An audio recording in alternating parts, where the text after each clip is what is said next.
समस्या पूर्ति किस युग की विशेषता है, ये पॉइंट आपको अच्छे से याद रखना है। हालांकि यहाँ पर तो आपको पता चल जाएगा ये भारतेंदु युग की विशेषता है, क्योंकि हम भारतेंदु युग पढ़ रहे हैं। लेकिन समस्या पूर्ति किस युग की विशेषता है, ये क्वेश्चन बहुत ही इंपॉर्टेंट है, पूछा जाता है, तो ये भारतेंदु युग में की विशेषता है। बकरी विलाप किसकी काव्य कृति है? बकरी विलाप किसकी काव्य कृति है? लल्लू लाल, भारतेंदु हरिश्चंद्र, बालकृष्ण भट्ट या राजा शिव प्रसाद सितारे हिंद। बकरी विलाप की अगर बात करें तो ये भारतेंदु हरिश्चंद्र जी की रचना है बकरी विलाप। इसको आपको क्या रखना है, याद रखना है। ठीक है, बकरी विलाप इनकी रचना है भारतेंदु हरिश्चंद्र जी की। इसके अलावा बहुत सारी इनकी, और बकरी विलाप की बात करें तो ये एक व्यंग्यात्मक कृति है। ठीक है, व्यंग्यात्मक कृति है, ये बकरी के नाम से ही पता चल रहा है।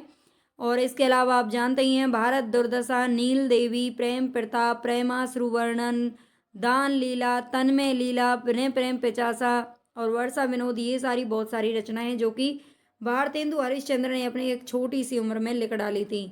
निम्नलिखित में से 19वीं सदी में खड़ी बोली हिंदी के विकास में हिंदी के अस्तित्व की लड़ाई लड़ने वाले रचनाकार कौन है? हिंदी के अस्तित्व के लिए जिसने लड़ाई लड़ी वो इनमें से कौन थे? मुकुटधर पांडे, चंद्रवली पांडे, राजा शिव प्रसाद सितारे हिंद और नरेंद्र शर्मा।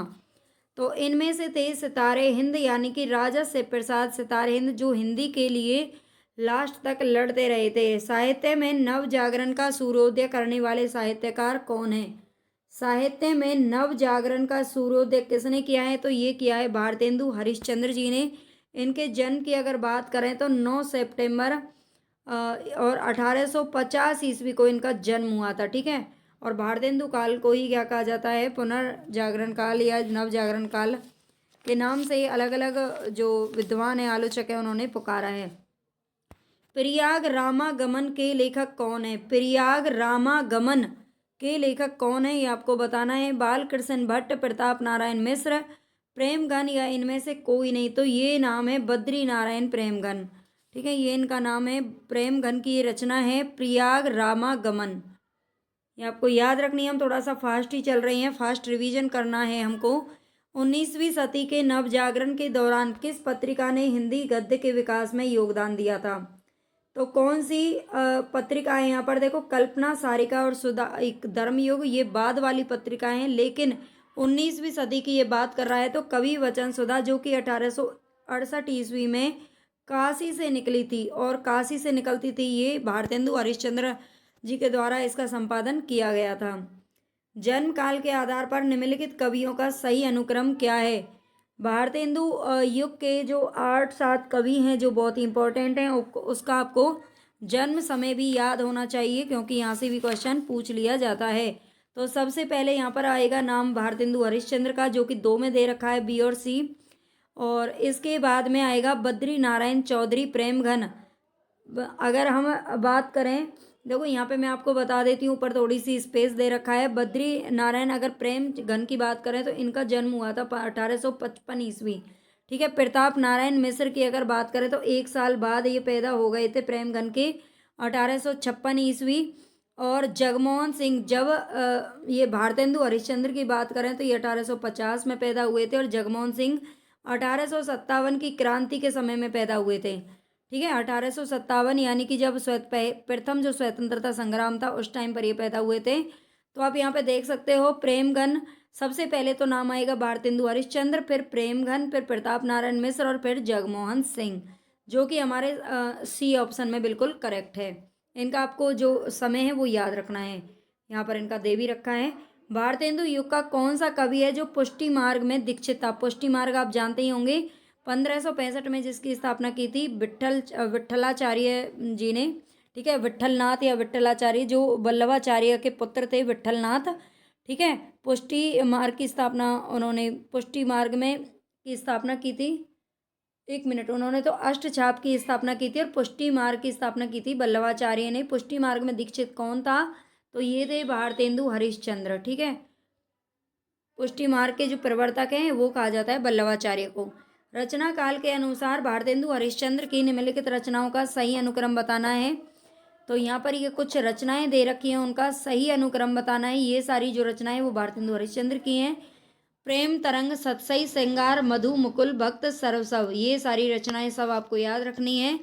यहाँ पर हमारा ऑप्शन हो जाएगा सी सही, भक्त सर्वस्व, सर्वस्व, प्रेम तरंग, सतसई श्रृंगार और मधु मुकुल। ठीक है, ये भारतेंदु हरिश्चंद्र की इन रचनाओं का सही क्रम है, क्योंकि यूजीसी नेट में एक बार पूछा गया था।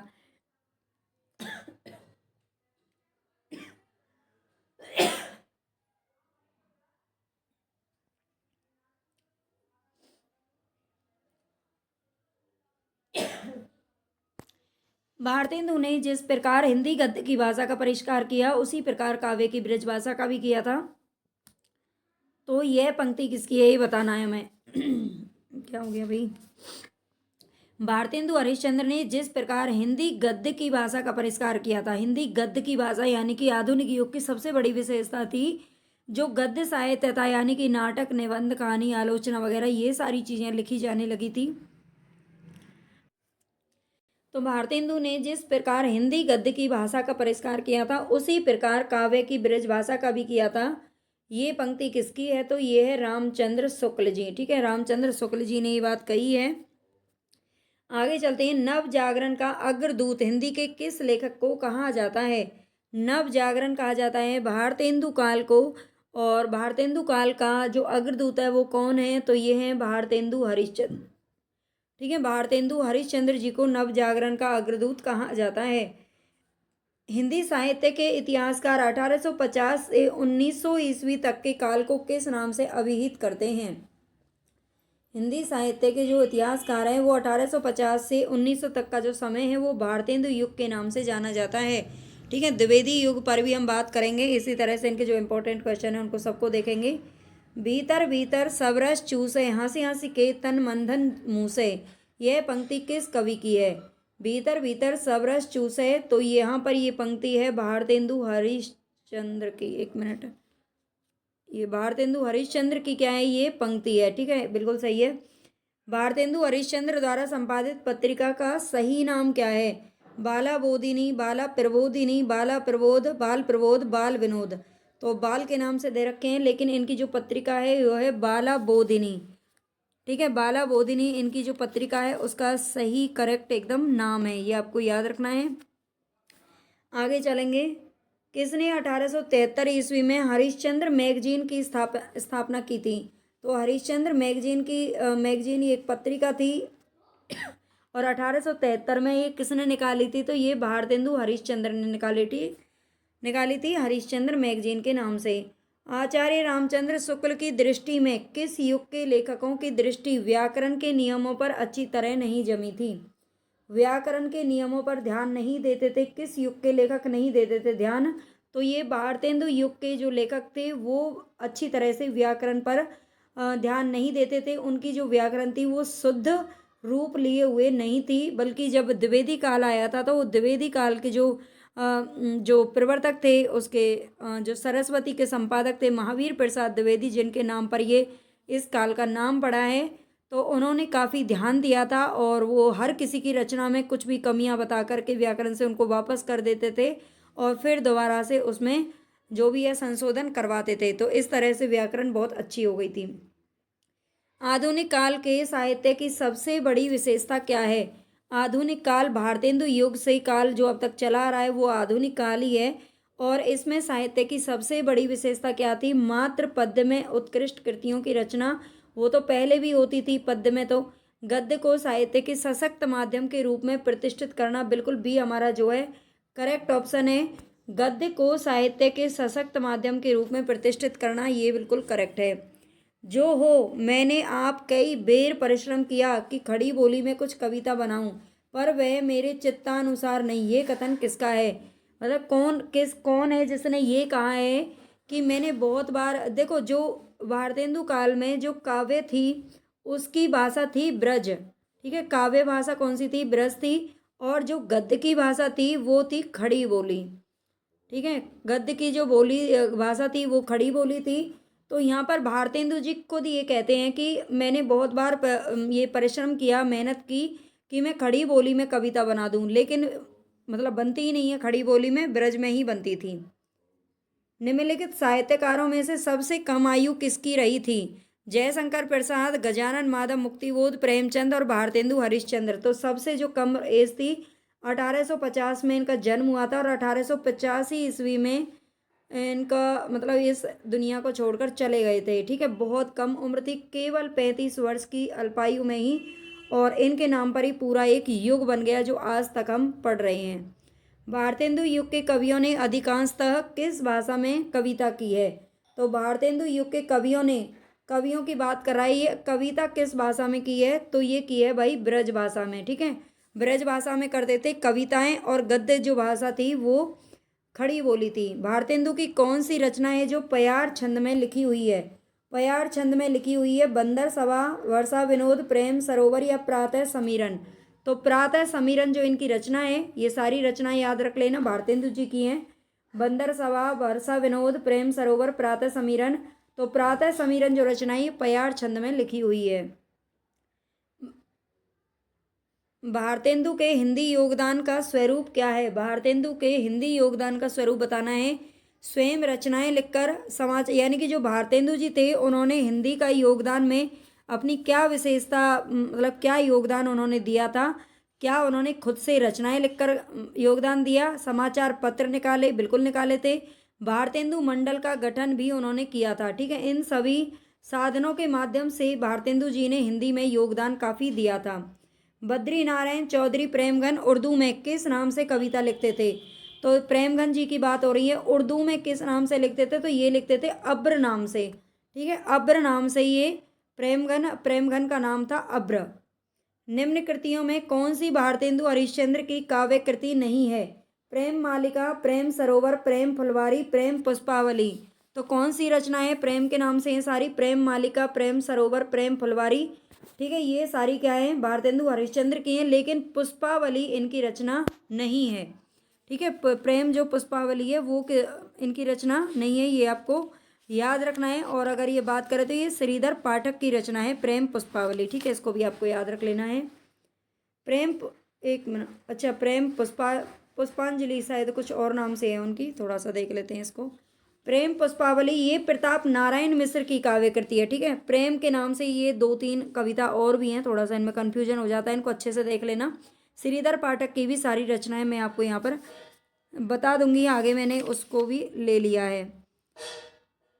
ठीक है, तो प्रताप नारायण मिश्र की काव्य कृति है प्रेम पुष्पावली, इसको भी अच्छे से याद रख लेना। ठीक है, मैंने जो बोला उस पर ध्यान मत देना।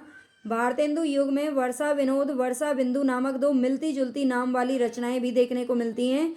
इनमें से वर्षा विनोद जो रचना है ये भारतेंदु की रचना है। ठीक है, वर्षा विनोद जो रचना है वो किसकी है? भारतेंदु की है। और वर्षा बिंदु की बात करें तो ये बद्री नारायण चौधरी प्रेमगन की है। ये भी ध्यान, एक भारत दुर्दशा है, भारत दुर्दशा जो नाटक है वो एक भारतेंदु हरिश्चंद्र का भी है, और दूसरे जो लोग हैं उनका प्रताप नारायण मिश्र का भी है। ठीक है, तो ऐसे एक एक दो नाम से एक नाम से 2-3 रचनाएं हो रखी हैं, उनको भी आपको थोड़ा सा याद रखना है। साहित्य जन समूह के हृदय का विकास है। साहित्य जन समूह के हृदय का विकास है, ये परिभाषा किसकी है ये आपको बताना है। एक मिनट,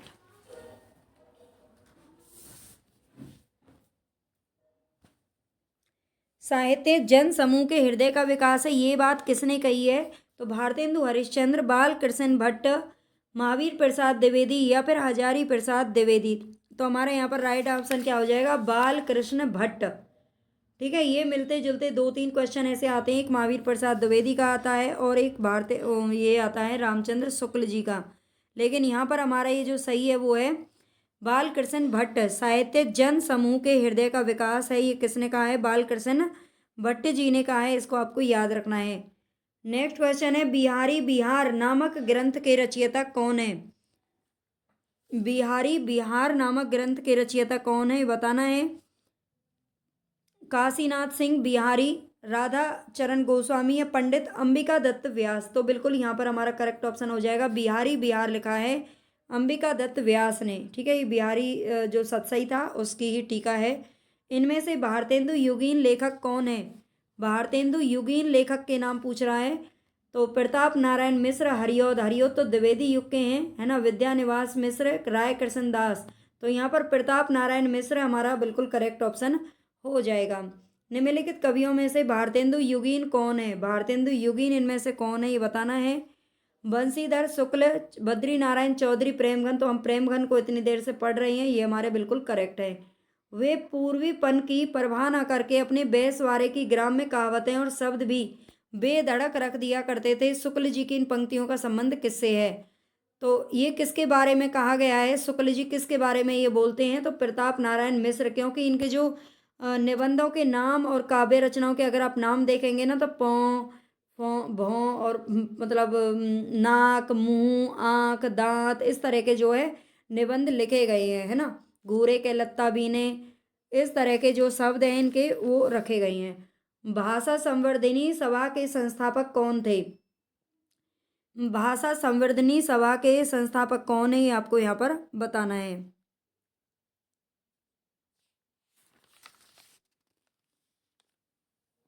भाषा संवर्धनी सभा के संस्थापक कौन थे?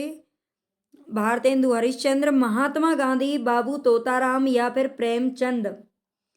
तो यहाँ पर हमारा राइट ऑप्शन हो जाएगा बाबू तोताराम। ठीक है, बाबू तोताराम जो थे ये भाषा संवर्धनी सभा के संस्थापक थे। कविता वर्धनी सभा भी थी जिसके प्रवर्तक संस्थापक थे भारतेंदु हरिश्चंद्र।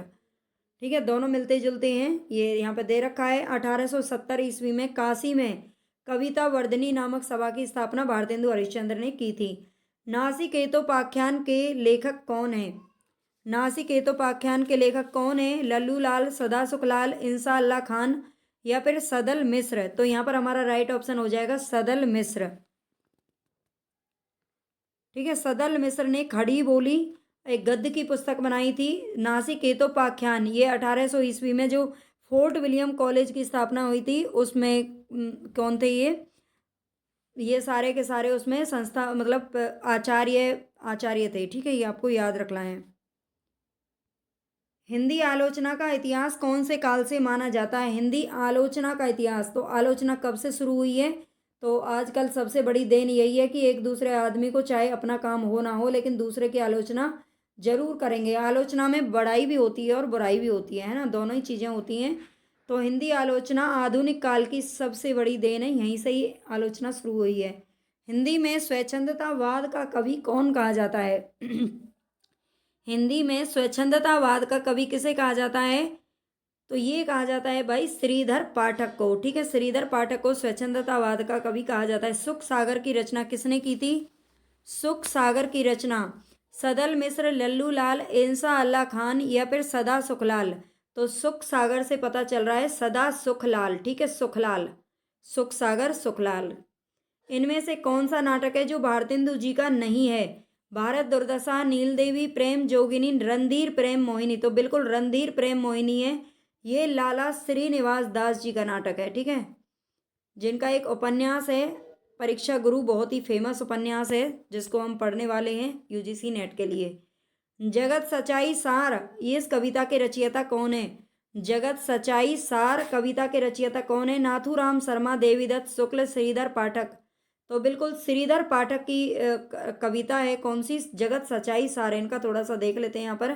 जगत सच्चाई सार, कश्मीर सुषमा, देहरादून, भारत गीत, ये द्विवेदी युग के स्वच्छंदतावादी कवि श्रीधर पाठक की काव्य कृतियाँ हैं।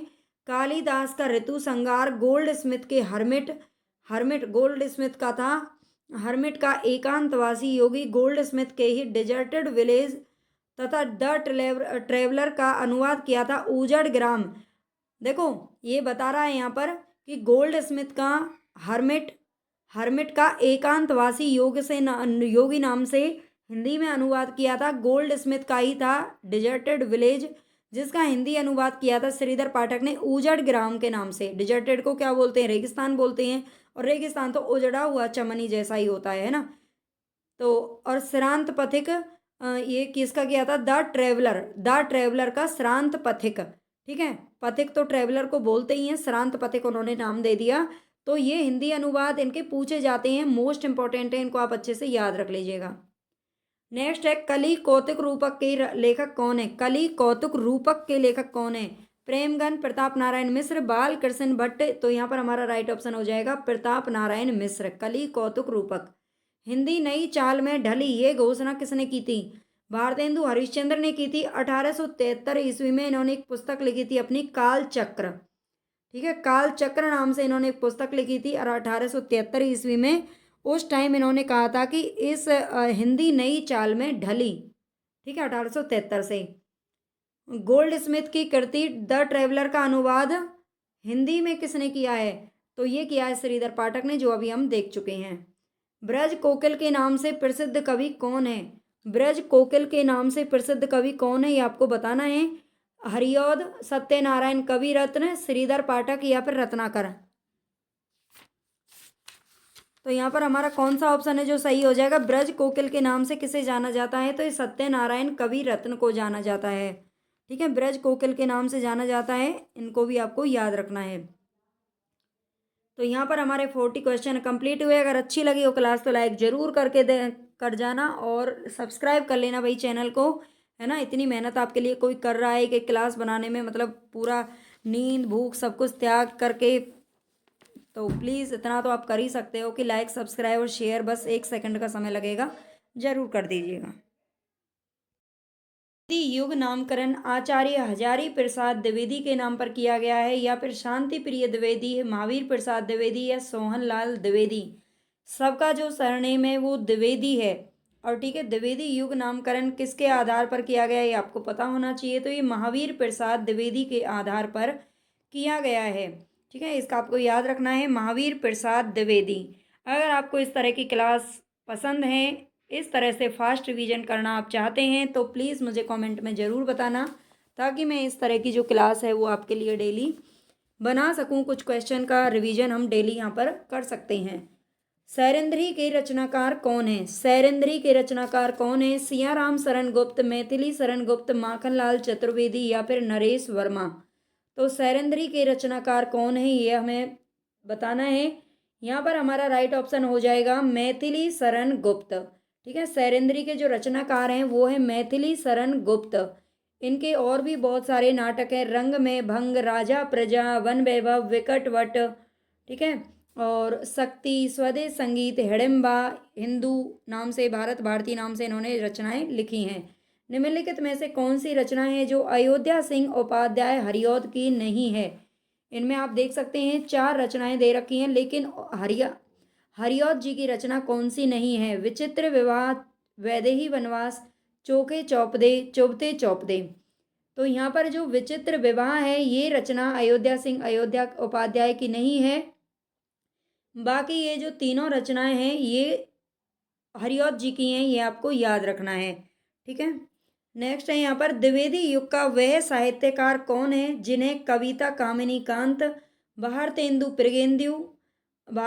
प्रगेंदु, साहित्य सुधाकर उपाधियों से विभूषित किया गया है? बहुत बार ये क्वेश्चन पूछा जा चुका है, अलग अलग लैंग्वेज में पूछा जाता है। तो बताना है यहाँ पर कविता कामिनी कांत, भारतेंदु प्रगेंदु और साहित्य सुधाकर, ये सारी उपाधियां एक ही व्यक्ति को दी गई हैं, एक ही लेखक को दी गई हैं। तो वो कौन है? नाथूराम शर्मा शंकर, भारतेंदु हरिश्चंद्र, रामधारी सिंह दिनकर या सूर्यकांत त्रिपाठी निराला? तो बिल्कुल जिसको आप सोच रहे हैं नहीं हो सकते, वही हमारा राइट ऑप्शन है, नाथूराम शर्मा शंकर। ठीक है, नाथूराम शर्मा शंकर को ये सारी उपाधियां दी गई हैं। इनके 2-3 बहुत ही अच्छे, मतलब प्रसिद्ध निबंध ये हैं, काव्य रचना है, तो वो भी आपको याद रखना है। गर्वरंडा रहस्य, गर्वरंडा रहस्य आपने सुना होगा, गर्वरंडा रहस्य।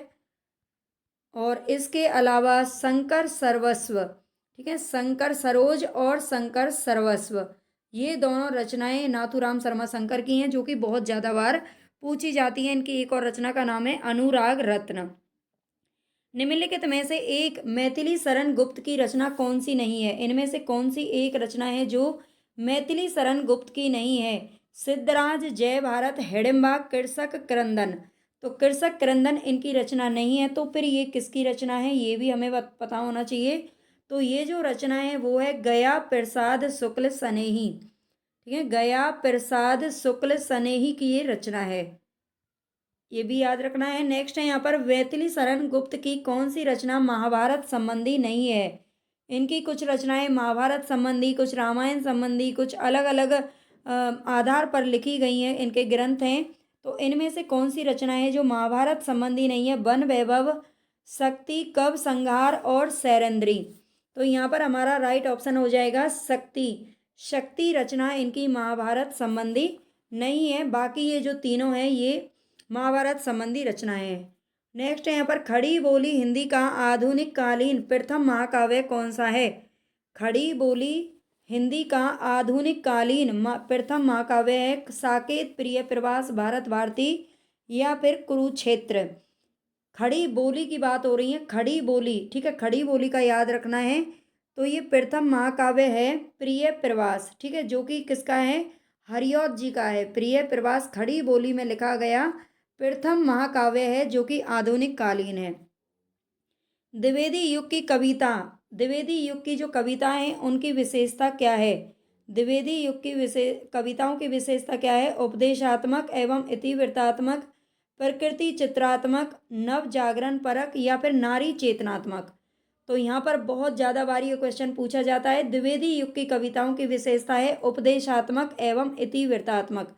महावीर प्रसाद द्विवेदी जी कहते थे कि हमारी जो हम कविताएं लिखते हैं उनका कहीं ना कहीं उनका जो उपदेश है एक उद्देश्य परक होना चाहिए, उनके उपदेश देना चाहिए हमें किसी ना किसी तरीके से हर कविता में, ठीक है। तो मतलब किसी की भलाई के लिए होना चाहिए, है ना, वो समाज का भलाई का सोचते थे उस टाइम पर। मैथिली शरण गुप्त ने इतिहास के उपेक्षित नारी पात्र को निम्न पुस्तक में प्रतिष्ठित किया है। मैथिली शरण गुप्त ने इतिहास के उपेक्षित यानी कि जिसकी ओर ध्यान नहीं दिया गया नारी पात्र को किस पुस्तक में प्रतिष्ठित किया है, ये बताना है। भारत भारती, रंग में भंग, द्वापर या फिर साकेत। तो बिल्कुल देखो, जो साकेत है उसमें उर्मिला की कहानी है। उर्मिला को आप जानते ही होंगे, रामायण की उर्मिला जो कि लक्ष्मण जी की पत्नी थी, उनकी यहाँ पर बात हो रही है। साकेत का अर्थ होता है अयोध्या, ठीक है, साकेत का अर्थ है अयोध्या। और साकेत में उर्मिला की जो कहानी है वो दिखाई गई है। द्विवेदी युगीन साहित्य में किस प्रवृत्ति की प्रमुखता रही है? द्विवेदी युगीन जो साहित्य है उसमें किस प्रवृत्ति की प्रमुखता रही है? गद्यात्मकता, काव्यात्मकता, वैचारिकता या फिर इतिवृत्तात्मकता। ये शब्द बिल्कुल आप अपने दिमाग में बिठा लेना।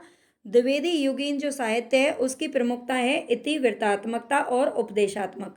राजपूती आन की कथा है, राजपूती आन की कथा है कौन सा? सिद्धराज, रंग में भंग, पंचवटी या फिर साकेत।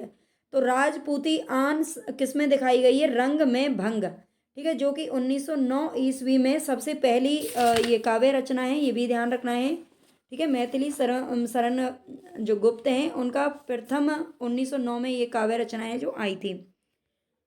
साकेत की कथा का मुख्य संबंध किसके चरित्र विकास से जुड़ा हुआ है? तो ये अभी हम देख चुके हैं, ये लक्ष्मण और उर्मिला के चरित्र विकास से जुड़ा हुआ है। इसमें लक्ष्मण और उर्मिला यानी कि उर्मिला के जो 14 साल हैं लक्ष्मण जी के जाने के बाद वो कैसे कटते हैं वो इसमें दिखाए गए हैं। मैथिली शरण गुप्त द्वारा रचित जयद्रथ वध क्या है? मैथिली शरण गुप्त के द्वारा रचित जो जयद्रथ वध है वो क्या है? महाकाव्य है, प्रबंध काव्य है, खंड काव्य है या फिर इनमें से कोई भी नहीं है? तो बिल्कुल इसका जो राइट ऑप्शन है वो है खंड काव्य, ठीक है। जयद्रथ वध एक खंड काव्य है। द्विवेदी जी ने किस भाषा को कविता के सिंहासन से उतार कर खड़ी बोली को प्रतिष्ठित करने में काफी योगदान दिया? एक कथन था जो हमने भारतेंदु युग की क्लास में पढ़ा था कि भारतेंदु जी ने अपने मुख से कहा था कि मैंने बहुत कोशिश की कि मैं खड़ी बोली में कुछ काव्य रचना कर सकूं, लेकिन ये मेरे बस की बात नहीं है। लेकिन बाद में ये महावीर प्रसाद द्विवेदी जी ने संभव कर दिखाया और जो ब्रज भाषा काव्य रचना की भाषा बनी हुई थी भारतेंदु युग तक, लेकिन द्विवेदी युग में खड़ी बोली को वहाँ पर स्थान मिल गया, ठीक है। तो ये ब्रज भाषा को इन्होंने क्या किया? सिंहासन से उतार दिया और खड़ी बोली को बिठा दिया। चिरगांव किस कवि का जन्म स्थान है? चिरगांव कवियों के जन्म स्थान भी बहुत पूछे जाते हैं। तो ये माखनलाल चतुर्वेदी, मैथिली शरण गुप्त, सुभद्रा कुमारी चौहान या फिर सुमित्रा नंदन पंत। चिरगांव किस कवि का जन्म स्थान है? तो ये है मैथिली शरण गुप्त का, और ये झांसी के अंदर ये जो गांव है वो आता है, झांसी, ठीक है। झांसी में चिरगांव में इनका जो जन्म है वो हुआ था, ठीक है, तो यहाँ पर हमारे 15 क्वेश्चन कंप्लीट हो चुके हैं। अगर आपको इस तरह की क्लास चाहिए तो प्लीज़ मुझे कमेंट में बता देना, वरना लाइक कर देना, सब्सक्राइब ज़्यादा से ज़्यादा कर लेना और शेयर कर दीजिएगा अपने दोस्तों के साथ में। ओके, धन्यवाद। मुकुटधर पांडे जी को ही लिखित रूप में छायावाद शब्द का प्रयोक्ता भी स्वीकार किया जाता है, ये भी आपको बात याद रखनी है। दूसरा क्वेश्चन है हमारे यहाँ पर, आधुनिक काल के तीसरे उत्थान की प्रमुख साहित्यिक प्रवृत्ति है। आधुनिक काल का तीसरा जो उत्थान है, इसकी प्रमुख साहित्यिक प्रवृत्ति क्या है? प्रगतिवाद, प्रयोगवाद, हालावाद या फिर छायावाद। तो छायावाद हमारे यहाँ पर सही ऑप्शन है, क्योंकि अभी हम छायावाद ही पढ़ रहे हैं। रामचंद्र शुक्ल जी के अनुसार ये प्रथम उत्थान, द्वितीय उत्थान द्विवेदी युग और तृतीय उत्थान छायावाद को नाम दिया गया है। प्रसाद की गीत कला का उत्कृष्ट रूप उनके किस संकलन में दिखाई देता है? जयशंकर प्रसाद की गीत कला का उत्कृष्ट रूप उनके लहर संकलन में, लहर में दिखाई देता है। लहर इनका एक काव्य संकलन है, ठीक है, इसको याद रखना है। बाकी सारी जो रचनाएं हैं वो जयशंकर प्रसाद की हैं। अगर आपको क्लास पसंद आई, क्वेश्चन आपको अगर अच्छे लगते हैं तो कमेंट बॉक्स में आप बता सकते हैं मुझे। लाइक कर लीजिए, वीडियो को लाइक कर देना और सब्सक्राइब जरूर कर लेना चैनल को। किस कवि की कृति को छायावाद का घोषणा पत्र कहा गया है? तो किस कवि की कृति को छायावाद का घोषणा पत्र कहा जाता है? सुमित्रा नंदन पंत, जयशंकर प्रसाद, महादेवी वर्मा या राम कुमार वर्मा। तो यहाँ पर हमारा राइट ऑप्शन हो जाएगा सुमित्रा नंदन पंत। सुमित्रा नंदन पंत का जो पल्लव इनके द्वारा लिखित जो काव्य संग्रह है, इसी को ही छायावाद का घोषणा पत्र या मैनिफेस्टो के नाम से जाना जाता है। नेक्स्ट क्वेश्चन है, कामायनी को छायावाद का उपनिषद किसने कहा है? कामायनी के बारे में बहुत सारे मत हैं जो अलग अलग विद्वानों के द्वारा दिए गए हैं। एक क्लास में हम कंप्लीट इनको देखेंगे। तो कामायनी को छायावाद का उपनिषद किसने कहा है, ये बताना है। डॉक्टर नगेंद्र, गजानन माधव मुक्तिबोध, इंद्रनाथ मदान या फिर शांति प्रिय द्विवेदी। तो हमारा यहाँ पर राइट ऑप्शन हो जाएगा शांति प्रिय द्विवेदी ने छायावाद का उपनिषद कहा है कामायनी को। कामायनी एक महाकाव्य के रूप में स्वीकार किया जाता है, जो कि जयशंकर प्रसाद के द्वारा लिखा गया है। नारी तुम केवल श्रद्धा हो पंक्ति किस रचना में है? नारी तुम केवल श्रद्धा हो, ये पंक्ति किस रचना की है? तो बहुत ही फेमस पंक्ति है और बहुत बार पूछी जाती है, ये कामायनी की है। ठीक है, कामायनी में 15 सर्ग हैं, जो कि जयशंकर प्रसाद के द्वारा लिखा गया एक महाकाव्य है। किस छायावादी कवि को प्रकृति का सुकुमार कवि कहा जाता है? प्रकृति का सुकुमार कवि किसे कहा जाता है? पंत, प्रसाद, वर्मा या फिर द्विवेदी। तो ये सुमित्रा नंदन पंत जी को प्रकृति का सुकुमार कवि कहा जाता है, इनका आपको याद रखना है। और नेक्स्ट क्वेश्चन है हमारे यहाँ पर, धिक जीवन जो पाता ही आया है विरोध। धिक जीवन जो पाता ही आया है विरोध, इस पंक्ति में किसके जीवन सत्य की अभिव्यक्ति मिलती है? निराला जी, हनुमान जी, लक्ष्मण जी या विभीषण जी। तो इनमें से कौन है निराला, हनुमान, लक्ष्मण या विभीषण? धिक जीवन जो पाता ही आया है विरोध, ये सूर्यकांत त्रिपाठी निराला जी ने अपने बारे में ही कहा है, ये इन्हीं की पंक्ति है, ये भी याद रखना। छायावाद की प्रमुख प्रवृत्तियां कौन सी हैं? छायावाद की प्रमुख प्रवृत्तियां कौन सी हैं? आलंकारिक, साहित्यिक, शैलीगत या प्रायोगिक। तो यहाँ पर हमारा राइट ऑप्शन हो जाएगा शैलीगत। ठीक है, शैलीगत, विचारगत और विषयगत, ये तीनों प्रवृत्तियां किसकी हैं? तो ये छायावादी प्रवृत्तियां हैं, शैलीगत, विचारगत और विषयगत। ठीक है, ये आप याद रख लीजिए। हरिऔध जी का जो प्रिय प्रवास महाकाव्य है, इसमें सर्गों की संख्या कितनी है? हरिऔध जी का ये खड़ी बोली का प्रथम महाकाव्य स्वीकार किया जाता है। आधुनिक युग का खड़ी बोली का प्रथम महाकाव्य स्वीकार किया जाता है प्रिय प्रवास, जो कि हरिऔध जी के द्वारा लिखित है। हरिऔध जी द्विवेदी युग के कवि हैं, ये भी आप इनसे याद रख सकते हो। और इसमें 17, 19, 21 या 23, तो हमारे यहाँ पर राइट ऑप्शन हो जाएगा 17। 17 सर्ग हैं इसके अंदर, ये याद रखना है। ठीक है, एक और इसी में आता है साकेत। साकेत में कितने सर्ग हैं ये भी याद रखना है, तो 12 सर्ग हैं। और कामायनी में 15 सर्ग हैं। ये तीनों के जो सर्ग हैं इंपॉर्टेंट है। निराला जी के अनुसार हिंदी में मुक्त काव्य किस छंद की बुनियादी पर सफल हो सकता है? निराला जी के अनुसार हिंदी में मुक्त काव्य किस छंद की बुनियादी पर सफल हो सकता है? रोला, दोहा, चौपाई या कवित्त? तो हमारे राइट ऑप्शन हो जाएगा कवित्त। निराला जी कहते हैं कि हिंदी में जो मुक्त काव्य है वह कवित्त छंद की बुनियादी पर सफल हो सकता है। कलाधर उपनाम से रचना करने वाले का नाम क्या है? कलाधर उपनाम से रचना कौन से कवि हैं जो करते थे? सुमित्रा नंदन पंत, निराला, महादेवी वर्मा या फिर जयशंकर प्रसाद? तो हमारा राइट ऑप्शन हो जाएगा जयशंकर प्रसाद। ये कलाधर उपनाम से रचना करने वाले थे। इनका अगर बाल्य नाम की बात करें तो इनका बाल्य नाम था झारखंडी। बाल्य नाम था इनका झारखंडी के नाम से इन्हें जानते थे लोग। ये भी याद रखना है। नेक्स्ट है यहाँ पर दुख ही जीवन की कथा रही, क्या कहूँ आज जो नहीं कही? दुख ही जीवन की कथा रही, क्या कहूँ आज जो नहीं कही। ये काव्य पंक्तियाँ किस कृति में से ली गई हैं? आंसू, सरोज स्मृति, राम की शक्ति पूजा या निर्झरनी? तो ये ली गई हैं सरोज स्मृति। ये एक शोक गीत है, ठीक है, ये शोक गीत है, आज तक का सबसे लंबा और सबसे प्रसिद्ध शोक गीत है, जो कि निराला जी ने अपनी बेटी, उनकी बेटी थी सरोज, जिसकी 18-19 साल की उम्र में मृत्यु हो गई थी, तो उसके बाद उन्होंने अपनी बेटी के याद में ये शोक गीत लिखा था। स्नेह निर्जर बह गया है, रेत ज्यों तन रह गया है। उपर्युक्त ये जो गीत है वो किस कवि का है? स्नेह निर्जर बह गया है, रेत ज्यों तन रह गया है। ये जो गीत है ये है सूर्यकांत त्रिपाठी निराला जी का, ठीक है, सूर्यकांत त्रिपाठी निराला का ये गीत है, और ये गीत इनके अनीमा काव्य संग्रह में संकलित है, ठीक है। ये जो गीत है ये इनका अनीमा जो काव्य संग्रह है इसमें संकलित है, ये भी याद रख लीजिएगा। सुमित्रा नंदन पंत की सुप्रसिद्ध कविता परिवर्तन उनके किस काव्य संकलन में सर्वप्रथम प्रकाशित हुई थी? सुमित्रा नंदन पंत की सुप्रसिद्ध कविता है परिवर्तन। परिवर्तन उनके किस काव्य संकलन में सबसे पहले प्रकाशित हुई थी? गुंजन, ग्राम्य, पल्लव या युगांत? तो ये हुई थी पल्लव में, ठीक है। परिवर्तन पल्लव में सबसे पहले प्रकाशित हुई थी।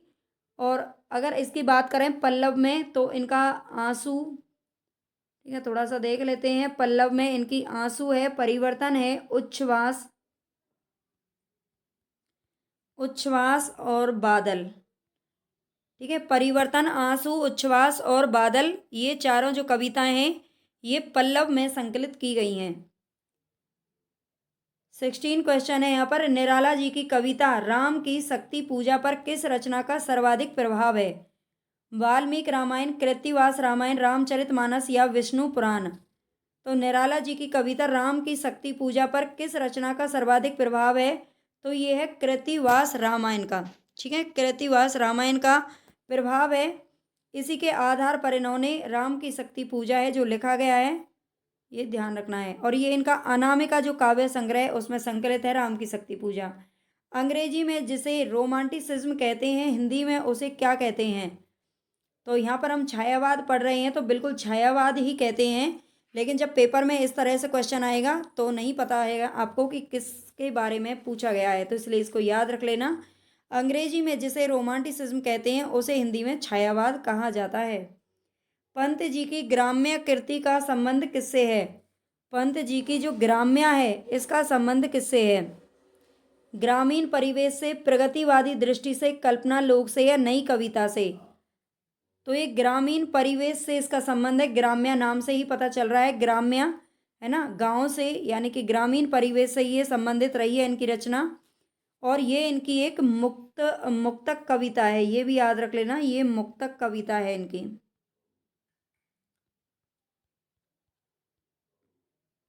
कामायनी की श्रद्धा किसका प्रतीक है? कामायनी में जो श्रद्धा है, श्रद्धा जो पात्र है वो किसका प्रतीक है? बुद्धि, मन, हृदय या आनंद? तो ये हृदय का, कामायनी की जो श्रद्धा है, श्रद्धा देखो कहाँ से, हम हमारे अंदर जब किसी के लिए श्रद्धा उत्पन्न होती है, भगवान के लिए, किसी के भी लिए, तो वो श्रद्धा कहाँ से निकलती है? हृदय से, ठीक है। श्रद्धा का सीधा संबंध होता है हृदय से। साहित्यिक क्षेत्र में सर्वाधिक विरोध किसका हुआ था?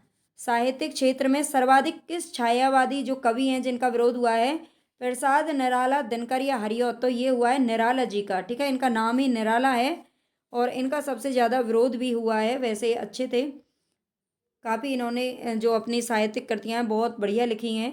अरविंद दर्शन से बहुत ही अरविंद दर्शन से बहुत ही प्रभावित थे कौन? निराला जी, जयशंकर प्रसाद, सुमित्रा नंदन पंत या फिर महादेवी वर्मा।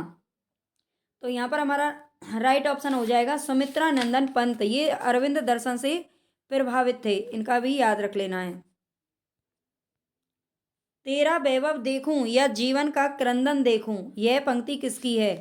तेरा वैभव देखूं या जीवन का क्रंदन देखूं, ये पंक्ति किसकी है? निराला, अग्गे, महादेवी वर्मा या बच्चन सिंह।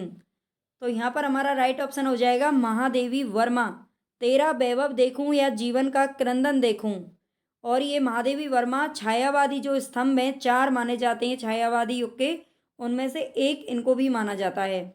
इनमें से कौन उत्तर छायावादी कवि नहीं है? नरेंद्र शर्मा, रामकुमार वर्मा, बच्चन या अंचल। उत्तर छायावादी, उत्तर छायावादी इनमें से कौन नहीं है? तो राम कुमार वर्मा, राम कुमार वर्मा हैं जो कि उत्तर छायावादी नहीं है। ठीक है, इसके अलावा नरेंद्र शर्मा, अंचल और बच्चन, रमाशंकर शुक्ल अंचल का ये पूरा नाम है, ये उत्तर छायावादी कवियों में गिने जाते हैं। इस करुणा कलित हृदय में अब विकल रागनी बसती, क्यों हाहाकार स्वरों में वेदना असीम गरजती। इन पंक्तियों के रचनाकार कौन है? इस करुणा कलित हृदय में अब विकल रागनी बसती, क्यों हाहाकार स्वरों में वेदना असीम गरजती। तो यहाँ पर हमारा राइट ऑप्शन हो जाएगा जयशंकर प्रसाद। ठीक है, इस करुणा कलित हृदय में अब विकल रागनी बसती, ये जयशंकर प्रसाद जी का क्या है? ये इन्हीं की पंक्तियां हैं, क्यों हाहाकार स्वरों में वेदना असीम गरजती। ये मूलतः करुण भावनाओं का कवि माना जाता है जयशंकर प्रसाद जी को। ठीक है, करुणा का कवि इनको कहा जाता है, करुण भावनाओं का। इन्होंने अपने मार्मिक भावों को आंसू नामक इनका जो काव्य है उसमें इनको रखा है। ये पंक्तियां उसी से ली गई हैं। छायावाद शब्द का प्रयोग सबसे पहले किसने किया था? छायावाद शब्द का प्रयोग सबसे पहले किसने किया था? रामविलास शर्मा, मुकुटधर पांडे, नामवर सिंह या जयशंकर प्रसाद। तो हमारा राइट ऑप्शन हो जाएगा मुकुटधर पांडे। इनमें से कौन सी कृति है जो कि जयशंकर प्रसाद की नहीं है? जयशंकर प्रसाद की कौन सी कृति है जो नहीं है? कानन कुसुम, दीप शिखा, झरना या कामायनी। तो इनमें से जो दीप शिखा है ये महादेवी वर्मा की कृति है, ना कि जयशंकर प्रसाद जी की। महादेवी वर्मा की कृति है दीप शिखा, इसको याद रखना है। हिंदी साहित्य में महाप्राण किस कवि के लिए प्रयुक्त होता है? हिंदी साहित्य में महाप्राण किसके लिए प्रयुक्त होता है? तुलसीदास, निराला, जयशंकर प्रसाद या फिर सूरदास। तो ये निराला जी के लिए प्रयुक्त होता है महाप्राण निराला। ठीक है, महाप्राण निराला के नाम से इन्हें जाना जाता है। मिलन का मत नाम लो, मैं विरह में चिर हूं, यह पंक्ति किस रचनाकार की है? महादेवी वर्मा, मीराबाई, सहजोबाई, सुभद्रा कुमारी चौहान। ये सारी लेखिकाएं यहाँ पर आ गई हैं।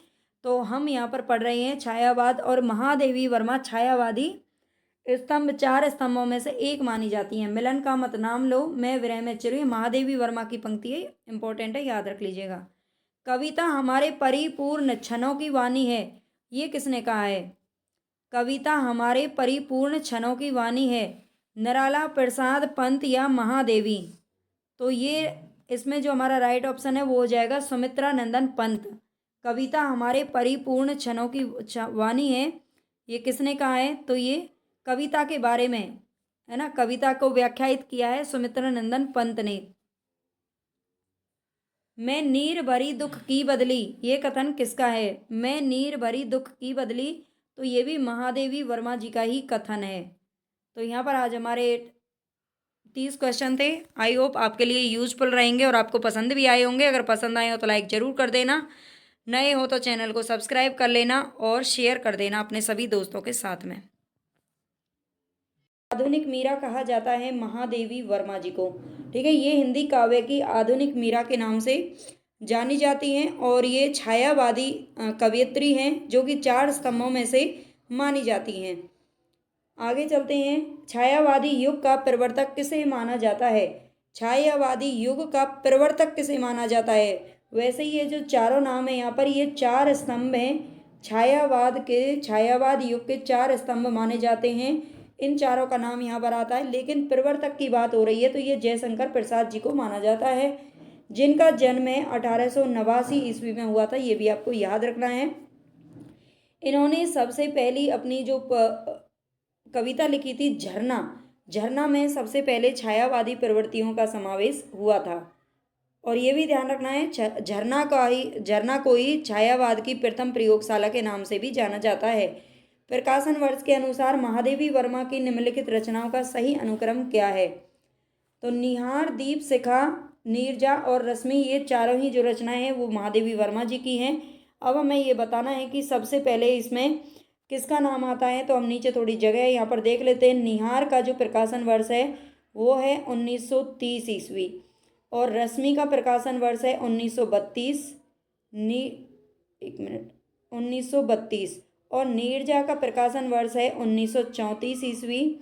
इसके बाद दीप शिखा का प्रकाशन वर्ष है 1942। तो हमारा राइट ऑप्शन यही हो जाएगा, डी। ठीक है, निहार, रश्मि, नीरजा और दीप शिखा, बस एक ही क्वेश्चन है इस टाइप का यहाँ पर आपको देखने को मिल रहा है शायद। वैसे आजकल के पैटर्न जो बदलता हुआ पैटर्न है उसमें इस तरह के क्वेश्चन बहुत पूछे जाते हैं। आगे चलते हैं। निम्नलिखित में निराला की व्यंग्य परक कविता कौन सी है? निराला की व्यंग्य परक कविता कौन सी है? तुलसीदास, कुकुरमुत्ता, सरोज स्मृति और तोड़ती पत्थर। तो व्यंग्य परक इनकी जो कविता है वो है कुकुरमुत्ता। ठीक है, कुकुरमुत्ता इनकी रचना है, जिसमें गुलाब और कुकुरमुत्ता के माध्यम से व्यंग्य परक जो कविता है शोषण वर्ग और शोषक वर्ग पर व्यंग्य किया गया है। निराला की बादल राग कविता का संबंध किससे है? निराला जी की जो बादल राग कविता किसकी है? ये भी आप सीधा याद रख लेना, तो ये निराला जी की है, सूर्यकांत त्रिपाठी निराला।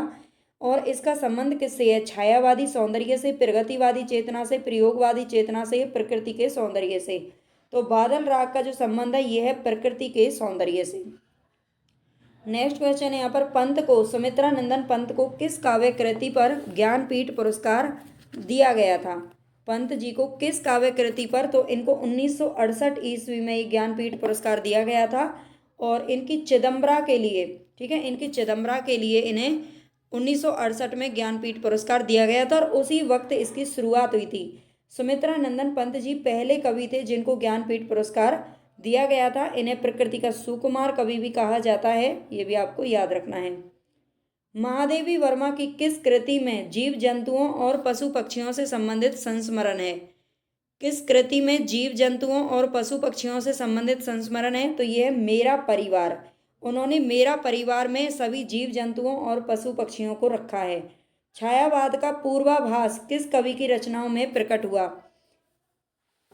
छायावाद का पूर्वाभास सबसे पहले किस कवि की रचनाओं में प्रकट होता है? तो ये मुकुटधर पांडे की रचनाओं में प्रकट हुआ था। चित्रात्मक भाषा एवं लाक्षणिक पदावली किस युग की कविता की विशेषता है?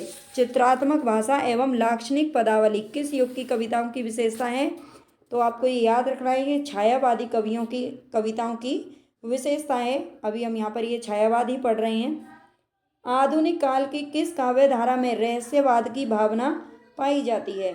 आधुनिक काल की किस काव्य धारा में रहस्यवाद, ठीक है, छायावाद को एक दूसरे नाम रहस्यवाद से भी जाना जाता है, इसको भी याद रखना है। तो ये छायावाद इसका राइट ऑप्शन हो जाएगा। निराला जी का जन्म कहाँ पर हुआ था?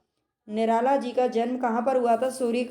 सूर्यकांत त्रिपाठी निराला का जन्म तो ये हुआ था पश्चिमी बंगाल में। ठीक है, बंगाल में इनका जन्म हुआ था। और कब हुआ था? 1896 ईस्वी में बंगाल के मेदिनीपुर ग्राम में हुआ था। ठीक है, बंगाल की महिसादल राज्य है और मेदिनीपुर ग्राम में इनका जन्म हुआ था 1896 ईस्वी में। निराला की निम्नलिखित कविताओं में से कौन लंबी कविता नहीं है? निराला जी की चारों कविताएं दे रखी हैं, तो इनमें से कौन सी है जो लंबी कविता नहीं है? तो इनकी जो भिक्षुक कविता है ये एक बहुत छोटी कविता है। ठीक है, भिक्षुक कविता बहुत छोटी कविता है, बाकी ये तीनों लंबी कविताओं में आती हैं। सरोज स्मृति इन्होंने अपनी बेटी के याद में लिखा था। इनकी बेटी थी सरोज, जो कि एक युवक की उम्र में, यानी कि युवती होने का 18-19 साल की उसकी उम्र थी, और वह स्वर्ग सिधार गई थी, यानी कि वो उनकी उसकी मौत के बाद में इन्होंने ये सरोज स्मृति एक शोक गीत लिखा था। हृदय की मधुभार काव्य रचना है। हृदय की मधुभार किसकी काव्य रचना है? रामचंद्र शुक्ल, प्रसाद, पंत या फिर निराला? तो यहाँ पर हमारा हृदय की मधुभार जो काव्य रचना है ये रामचंद्र शुक्ल जी की काव्य रचना यहाँ पर देखने को मिली हमें। हृदय का मधुभार, हृदय की मधुभार। पंचवटी प्रसंग काव्य के रचयिता कौन है? पंचवटी प्रसंग, एक खाली पंचवटी नाम से भी कविता है ना। और यहाँ पर पूछा है पंचवटी प्रसंग, तो पंचवटी प्रसंग काव्य के रचयिता कौन है? तो ये हैं हमारे निराला जी। ठीक है, निराला जी पंचवटी प्रसंग के कविता के रचयिता हैं। और पंचवटी नाम से जो कविता लिखी है वो मैथिली शरण गुप्त की है ना, मैथिली शरण गुप्त की है शायद, या फिर पंत की है, इसमें थोड़ा सा कंफ्यूजन है, देख लेंगे। आकाश गंगा काव्य संग्रह किसका है? तो आकाश गंगा जो काव्य संग्रह है ये किसका है? बाल कृष्ण शर्मा, नवीन भगवती चरण वर्मा, राम कुमार वर्मा या फिर उदय शंकर भट्ट? तो यहाँ पर आकाश गंगा पूछ रहा है, तो आकाश गंगा काव्य संग्रह किसका है? तो ये राम कुमार वर्मा जी का है। आकाश गंगा, रूप राशि, निशीथ, ठीक है, ये डॉक्टर राम कुमार वर्मा के काव्य संग्रह हैं। सप्तपर्णा किसकी काव्य कृति है? सप्तपर्णा, तो ये महादेवी वर्मा जी की काव्य कृति है। सप्तपर्णा, निहार, रश्मि, दीपशिखा, सांध्य गीत, यामा, ये सभी इनकी जो रचनाएं हैं महादेवी वर्मा जी की हैं। रबड़ छंद या केचुआ छंद किस कवि की कविताओं को लक्ष्य करके लिखा गया है? कहा गया है रबड़ छंद या केंचुआ छंद किस कवि की कविताओं को कहा गया है? तो ये निराला जी की कविताओं को ही कहा गया है। पूरे हिंदी साहित्य में सबसे ज़्यादा जो विरोध झेलना पड़ा था वो निराला जी को ही झेलना पड़ा था, और इन्हीं को ही मुक्तक छंद का प्रवर्तक भी कहा जाता है। इन्होंने जूही की कली अपनी एक कविता लिखी थी जिसमें इन्होंने पहली बार मुक्तक छंद का प्रवर्तन किया था, मुक्तक छंद को लिखा था, और जिसे जब इन्होंने सरस्वती में प्रकाशित करने के लिए भेजा था, सरस्वती पत्रिका में, तो उसके जो संपादक थे महावीर प्रसाद द्विवेदी, उन्होंने उसे वापस कर दिया था और कह दिया था कि मतलब इसमें सुधार करने की ज़रूरत है, इस तरह से इसका विरोध किया था। जयशंकर प्रसाद की किस कृति को पहले ब्रजभाषा में लिखा गया और फिर बाद में खड़ी बोली में रूपांतरित कर दिया गया था? तो जयशंकर प्रसाद की कौन सी कृति है जिसे पहले ब्रजभाषा में भी लिखा गया फिर बाद में उसे खड़ी बोली में भी रूपांतरित किया गया? तो ये है प्रेम पथिक। ठीक है, प्रेम पथिक जो इनकी रचना है पहले ब्रजभाषा में लिखी गई, बाद में खड़ी बोली में। निराला की जूही की कली उदाहरण है किसका? तो अभी मैंने बताया ये मुक्तक छंद का उदाहरण है जूही की कली। पंत की पहली रचना कौन सी है? सुमित्रा नंदन पंत की पहली रचना कौन सी है? वीणा, ग्रंथि, गिरजे का घंटा या इनमें से कोई नहीं? तो बिल्कुल गिरजे का जो घंटा है ये इनकी पहली रचना है जो कि 1916 ईस्वी में प्रकाशित हुई थी। ठीक है, इन्हें प्रकृति के सुकुमार कवि भी कहा गया है। छायावाद में वक्रता का वैभव मिलता है, प्रसाद के काव्य में निम्नलिखित में से किसका उत्कर्ष मिलता है? छायावाद में वक्रता का वैभव मिलता है, प्रसाद के काव्य में निम्नलिखित में से किसका उत्कर्ष मिलता है? विदग्धता, अभिव्यंजना, चारुता या चमत्कार? तो प्रसाद के जो काव्य है उसमें अभिव्यंजना का उत्कर्ष मिलता है। केवल सूक्ष्मगत सौंदर्य सत्ता का राग कहकर छायावाद का किसने विरोध किया था? देखो टीजीटी पीजीटी की अगर आप तैयारी कर रहे हो तो उसमें इस टाइप के क्वेश्चन है जो देखने को आपको मिल सकते हैं। ठीक है, इसका भी ध्यान रख लेना। केवल सूक्ष्मगत सौंदर्य सत्ता का राग कहकर छायावाद का विरोध किसने किया था? आचार्य शुक्ल, महादेवी वर्मा, सुमित्रा नंदन पंत या फिर अज्ञे? तो बिल्कुल ये किया था महादेवी वर्मा ने, ये छायावादी कवयित्री थी, लेकिन केवल सूक्ष्मगत सौंदर्य सत्ता का राग कह करके इन्होंने छायावाद का विरोध किया था। आगे हमारा क्वेश्चन 23 क्वेश्चन है यहाँ पर, बांधो ना नाव इस ठाव के लेखक कौन है? बांधो ना नाव इस नाम से तो दो रचनाएं हैं, लेकिन उसमें आता है बांधो ना नाव इस ठाव बंधु। ठीक है, अगर इसमें बंधु हम जोड़ देते हैं तो ये किसकी हो जाती है? महाप्राण कवि निराला की। ठीक है, और बांधो ना नाव इस ठाव, बांधो ना नाव इस ठाव, इसमें बंधु नहीं है, तो ये कौन कहते हैं? उपेंद्र नाथ अस्क की ये रचना है। ठीक ठीक है। बांधो ना नाव इस ठाव के लेखक हैं उपेंद्र नाथ अस्क। अगर इसी में हम बंधु जोड़ देते हैं तो ये सूर्यकांत त्रिपाठी निराला की रचना हो जाएगी। गीत गुंज किस कवि की रचना है? गीत गुंज, अगर आपको क्वेश्चन अच्छे लग रहे हैं, आपको लग रहा है कि आपके लिए हेल्पफुल है क्लास, तो प्लीज़ लाइक सब्सक्राइब करके मुझे मोटिवेशन जरूर करना। गीत गुंज किस कवि की रचना है? सूर्यकांत त्रिपाठी निराला, सुमित्रानंदन पंत, रामकुमार वर्मा या महादेवी वर्मा? गीत गुंज किस कवि की रचना है? तो बिल्कुल यहाँ पे आपको पता चल गया होगा, ये भी किसकी है? निराला जी की रचना है, सूर्यकांत त्रिपाठी निराला, जो कि 1954 ईस्वी में प्रकाशित हुई थी। उत्तरायण महाकाव्य के रचनाकार कौन है? उत्तरायण रचना किसकी है ये बताना है। उत्तरायण हरिऔध जी, रामकुमार वर्मा जी, सिया राम शरण गुप्त या राम नरेश त्रिपाठी? तो हमारे यहाँ पर आंसर सही हो जाएगा, राम कुमार वर्मा की है उत्तरायण। ये एक महाकाव्य के रूप में स्वीकृत किया गया है। छायावाद के समर्थन में सबसे पहला लेख लिखने वाले लेखक कौन है? ये कई बार क्वेश्चन पूछा जा चुका है, तो हमारा भी ये दोबारा आ गया है, ये है मुकुटधर पांडे जी। अग्निपथ के पार चंदन चांदनी का देश, ये किसकी पंक्ति है? अग्निपथ के पार चंदन चांदनी का देश, ये किसकी पंक्ति है? तो यहाँ पर हमारा राइट ऑप्शन हो जाएगा महादेवी वर्मा। आगे हमारा क्वेश्चन है, अंग्रेजी स्वच्छंदतावादी काव्य का प्रभाव हिंदी की किस काव्य धारा पर दिखाई देता है? अंग्रेजी स्वच्छंदतावादी काव्य का प्रभाव हिंदी की किस काव्य धारा पर दिखाई देता है? तो ये दिखाई देता है छायावाद के ऊपर। अंग्रेजी में जैसे स्वच्छंदवादी या रोमांटिसिज्म कहते हैं, उसे क्या कहते हैं? छायावाद का नाम दिया जाता है। रोमांटिसिज्म और स्वच्छंदतावादी एक ही चीज है। आगे यहाँ पर जूही की कली कविता के कवि कौन है? तो अभी हम इसको देख चुके हैं, ये निराला जी का ही है, जो कि मुक्तक छंद में लिखी गई थी। ठीक है, जूही की कली मुक्तक छंद में लिखी गई थी, इसको भी आपको याद रखना है। नेक्स्ट क्वेश्चन है हमारे यहाँ पर, प्रसाद कृत प्रलय की छाया की विषय वस्तु के केंद्र में क्या है? प्रसाद कृत जो प्रलय की छाया प्रसाद ने लिखी है, प्रलय की छाया, इसके विषय वस्तु के केंद्र में क्या है? महाराणा प्रताप का पराभव, पद्मिनी का अग्निदाह, जल प्रलय, रानी कमलावती का पश्चाताप? तो बिल्कुल हमारा राइट ऑप्शन हो जाएगा रानी कमलावती का पश्चाताप इसके विषय वस्तु के केंद्र में है। और ये रचना जो प्रकाशित हुई थी, ये 1931 ईस्वी में प्रकाशित हुई थी, प्रलय की छाया। बाद में 1933 में इसे लहर जो काव्य संग्रह, उसमें 1933 में इसे संकलित किया गया था। ठीक है, कहीं आप कंफ्यूज हो जाओ। हिमक्रीटनी किसकी रचना है? तो बिल्कुल आपको पता होगा इसका आंसर, हिमक्रीटनी ये किसकी रचना है? तो माखनलाल चतुर्वेदी जी की रचना है हिमक्रीटनी। ठीक है, जो कि 1943 ईस्वी में ये प्रकाशित होती है। शेर सिंह का शस्त्र समर्पण, इसके रचनाकार कौन है? शेर सिंह का शस्त्र समर्पण के रचनाकार कौन है? निराला जी, दिनकर जी, सुभद्रा कुमारी चौहान या फिर जयशंकर प्रसाद? तो यहाँ पर हमारा राइट ऑप्शन हो जाएगा जयशंकर प्रसाद। ठीक है, शेर सिंह का शस्त्र समर्पण ये जयशंकर प्रसाद की रचना है।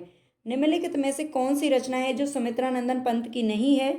युगपथ, अतिमा, उत्तरा या गीत गुंज? तो इनमें से सुमित्रानंदन पंत की रचना कौन है? अभी हम पीछे देख करके आए हैं। जो गीत गुंज है ये किसकी है? तो ये निराला जी की कविता है। ठीक है, ये निराला जी की है। बाकी युगपथ, अतिमा और उत्तरा ये पंत जी की रचनाएं हैं। निम्नलिखित में से कौन सी रचना है जो महादेवी वर्मा की है? वीणा, गीतिका, निशा या नीरजा? तो इनमें से कौन सी रचना है जो कि महादेवी वर्मा की है? तो इसमें से नीरजा रचना किसकी है? महादेवी वर्मा की है। वीणा हमने पढ़ी लिया है, ये पंत जी की है। और गीतिका की अगर बात करें तो गीतिका निराला जी की रचना है। ठीक है, गीतिका किसकी है? निराला जी की रचना है। कामायनी में श्रद्धा किसका प्रतीक है? कामायनी में श्रद्धा किसका प्रतीक है? तो श्रद्धा किसका प्रतीक होगी भाई? श्रद्धा हमारे कहाँ से निकलती है? हमारे हृदय में से निकलती है। ठीक है, तो हमारे हृदय का प्रतीक होती है श्रद्धा। निहार की रचना किसने की है? तो ये महादेवी वर्मा ने की है निहार की रचना। छायावाद को स्थूल के प्रति सूक्ष्म का विद्रोह किसने कहा है? छायावाद को स्थूल के प्रति सूक्ष्म का विद्रोह किसने कहा है? तो बिल्कुल हमारा राइट ऑप्शन हो जाएगा डॉक्टर नगेंद्र। ठीक है, डॉक्टर नगेंद्र ने क्या कहा है कि स्थूल के प्रति सूक्ष्म का विद्रोह। इससे मिलता जुलता एक और भी कथन है, कौन सा कवि है जो छायावादी नहीं है? तो इसमें से जो मलिक मोहम्मद जायसी है, ये आपको साफ साफ दिख रहा है, ये नहीं है छायावादी कवि। बाकी तीनों के तीनों क्या हैं? छायावादी कवियों में गिने जाते हैं। छायावाद के प्रमुख कवियों में किसमें गीतों की मधुर वेदना की मर्मा अभिव्यक्ति अधिक है? तो मधुर वेदना, वेदना की जो कवियत्री है वो कहा जाता है महादेवी वर्मा जी को। अनामिका काव्य किनके द्वारा रचित है? अनामिका जो काव्य है वो किसके द्वारा लिखा गया है? तो ये निराला जी के द्वारा लिखा गया है। छायावाद की पहली रचना कौन सी मानी जाती है? छायावाद की पहली रचना कौन सी मानी जाती है? तो अभी हम पीछे पढ़ के आए हैं इसको, अगर आपने ध्यान से सुना होगा तो ये है झरना, जिसे छायावाद की प्रयोगशाला के नाम से भी जाना जाता है। बादल राग के रचयिता कौन है? तो ये अभी हम पढ़ चुके हैं, बादल राग के रचना है निराला जी। निम्न में से कौन सी रचना है जो महादेवी वर्मा की नहीं है? यामा दीपशिखा आंगन के पार द्वार। तो आंगन के पार द्वार जो रचना है ये अग्गे जी की है। किसकी है ये? अग्गे जी की रचना है, ना कि महादेवी वर्मा की। नारी विमर्श पर लिखने वाली पहली लेखिका कौन है? नारी विमर्श पर लिखने वाली पहली लेखिका कौन है? महादेवी वर्मा, बंग महिला, शिवाली, सुभद्रा कुमारी चौहान। तो इसमें महादेवी वर्मा बिल्कुल राइट ऑप्शन है। और जो बंग महिला है उन्होंने प्रथम कहानीकार हैं ये, ठीक है। प्रथम कहानी जो लिखी थी वो किसने लिखी थी? तो ये बंग महिला ने लिखी थी, जिनका पूरा नाम है राजेंद्र बाला घोष। परिमल किस कवि की रचना है? परिमल किस कवि की रचना है? तो ये सूर्यकांत त्रिपाठी निराला जी की रचना है। राष्ट्रीय काव्य धारा के किस कवि को एक भारतीय आत्मा कहकर के संबोधित किया गया है? एक भारतीय आत्मा, ये किसको कहा जाता है? तो माखनलाल चतुर्वेदी जी को कहा जाता है। जयशंकर प्रसाद की कामायनी की भाषा क्या है? कामायनी की भाषा क्या है? सदुक्कड़ी, अवधी, ब्रजभाषा या खड़ी बोली? तो बिल्कुल खड़ी बोली कामायनी की भाषा को कहा जाता है। गीतिका के रचनाकार का नाम क्या है? गीतिका के रचनाकार का नाम क्या है? प्रसाद पंत निराला या मुकुटधर पांडे? तो ये निराला जी हैं गीतिका के रचनाकार। रविंद्र कविता कानन, रविंद्र कविता कानन के लेखक कौन है? तो ये हैं निराला जी। रविंद्र कविता कानन के लेखक हैं कौन? निराला जी। निम्नलिखित में से कौन सी रचना है जो महाकाव्य नहीं है? कामायनी, प्रिय प्रवास, साकेत या पल्लव? तो पल्लव नहीं है, बाकी इन तीनों को महाकाव्य माना गया है। इनमें आपको ये भी याद रखना है, कामायनी में 15 सर्ग हैं और प्रिय प्रवास के अंदर 17 सर्ग आते हैं और साकेत में 12 सर्ग आते हैं। इनके सर्गों से भी क्वेश्चन है जो पूछा जाता है। बस यहाँ पर हम आज हमारे 50 क्वेश्चन है जो कंप्लीट हुए। अगर आपको पसंद आई हो, आपके लिए यूजफुल है ये क्लास, तो प्लीज़ लाइक ज़रूर कर देना, सब्सक्राइब कर लेना चैनल को और शेयर कर दीजिएगा। धन्यवाद।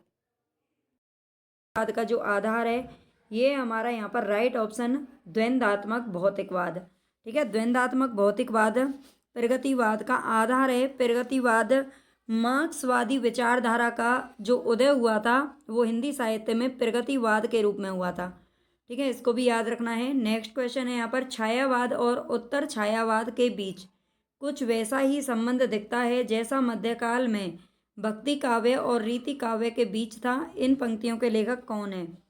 छायावाद और उत्तर छायावाद के बीच कुछ वैसा ही संबंध दिखता है जैसा मध्यकाल में भक्ति काव्य और रीति काव्य के बीच में था। तो इन पंक्तियों के जो लेखक हैं वो हैं डॉक्टर राम स्वरूप चतुर्वेदी। डॉक्टर राम स्वरूप चतुर्वेदी ने ये पंक्तियां हैं जो कही हैं और इनका जो ग्रंथ है हिंदी साहित्य एवं संवेदना का इतिहास, ठीक है, आपने जरूर पढ़ा होगा हिंदी साहित्य एवं संवेदना का इतिहास। इस ग्रंथ में ये पंक्तियां हैं जो ली गई हैं। नेक्स्ट क्वेश्चन है यहाँ पर, जमुन जल तुम काव्य के रचनाकार कौन है? जमुन जल तुम इस काव्य के रचनाकार कौन है? भवानी प्रसाद मिश्र, धूमिल शिवमंगल सिंह सुमन या फिर केदारनाथ अग्रवाल? तो हमारे यहाँ पर राइट ऑप्शन हो जाएगा केदारनाथ अग्रवाल। जमुन जल तुम जो काव्य है ये केदारनाथ अग्रवाल जी का है, ठीक है। और इनका याद रखना है जो केदारनाथ अग्रवाल है ये बालेंदु ठीक है, ये बालेंदु उपनाम से ये जो हैं कविताएं करते थे। जिस तरह हम बोलते हैं उस तरह तू लिख और उसके बाद भी हमसे बड़ा तू दिख। इन पंक्तियों के रचनाकार कौन है? जिस तरह हम बोलते हैं उस तरह तू लिख और उसके बाद भी हमसे बड़ा तू दिख। इन पंक्तियों के रचनाकार कौन हैं? धूमिल केदारनाथ सिंह, गिरिराज माथुर या फिर भवानी प्रसाद मिश्र। तो इन पंक्तियों के जो रचनाकार हैं ये हैं भवानी प्रसाद मिश्र। ठीक है, भवानी प्रसाद मिश्र जी की ये पंक्तियां हैं, इनको भी याद रख लेना है। भवानी प्रसाद मिश्र का याद रखना एक क्वेश्चन बहुत पूछा जाता है। सहजता का कवि इन्हें कहा जाता है। इनमें से किस कवि को एक भारतीय आत्मा उपनाम से जाना जाता है? तो ये हैं माखनलाल चतुर्वेदी जी, इनको आप जानते होंगे। नेक्स्ट क्वेश्चन है यहाँ पर, हिम किरीटनी के रचयिता कौन है? तो ये भी माखनलाल चतुर्वेदी जी हैं। ठीक है, माखनलाल चतुर्वेदी, इनको एक भारतीय आत्मा भी कहा जाता है और ये हिम किरीटनी इनकी रचना है। इसके अलावा इनकी अगर बात करें तो बहुत ही फेमस है इनकी कैदी और कोकिला, पुष्प की अभिलाषा। ठीक है, पुष्प की अभिलाषा इनकी काव्य रचना है जो पुष्प की अभिलाषा, बहुत ही इम्पोर्टेंट है। ठीक है, यहाँ पे लिख देती हूँ अभिलाषा, पुष्प की अभिलाषा ये किसकी है? तो ये भी माखनलाल चतुर्वेदी जी की है। रामधारी सिंह दिनकर की काव्य कृति इनमें से कौन सी है? लोकायतन, कुरुक्षेत्र, आर्यवर्त या उन्मुक्त। तो यहाँ पर आपसे पूछा है रामधारी सिंह दिनकर की, तो सभी जानते हैं ये इनकी जो कुरुक्षेत्र है वो काव्य कृति इनकी क्या है? काव्य कृति है। और इनको ये भी याद रखना है, ये राष्ट्रीय सांस्कृतिक काव्य धारा के कवि रहे हैं। राष्ट्रीय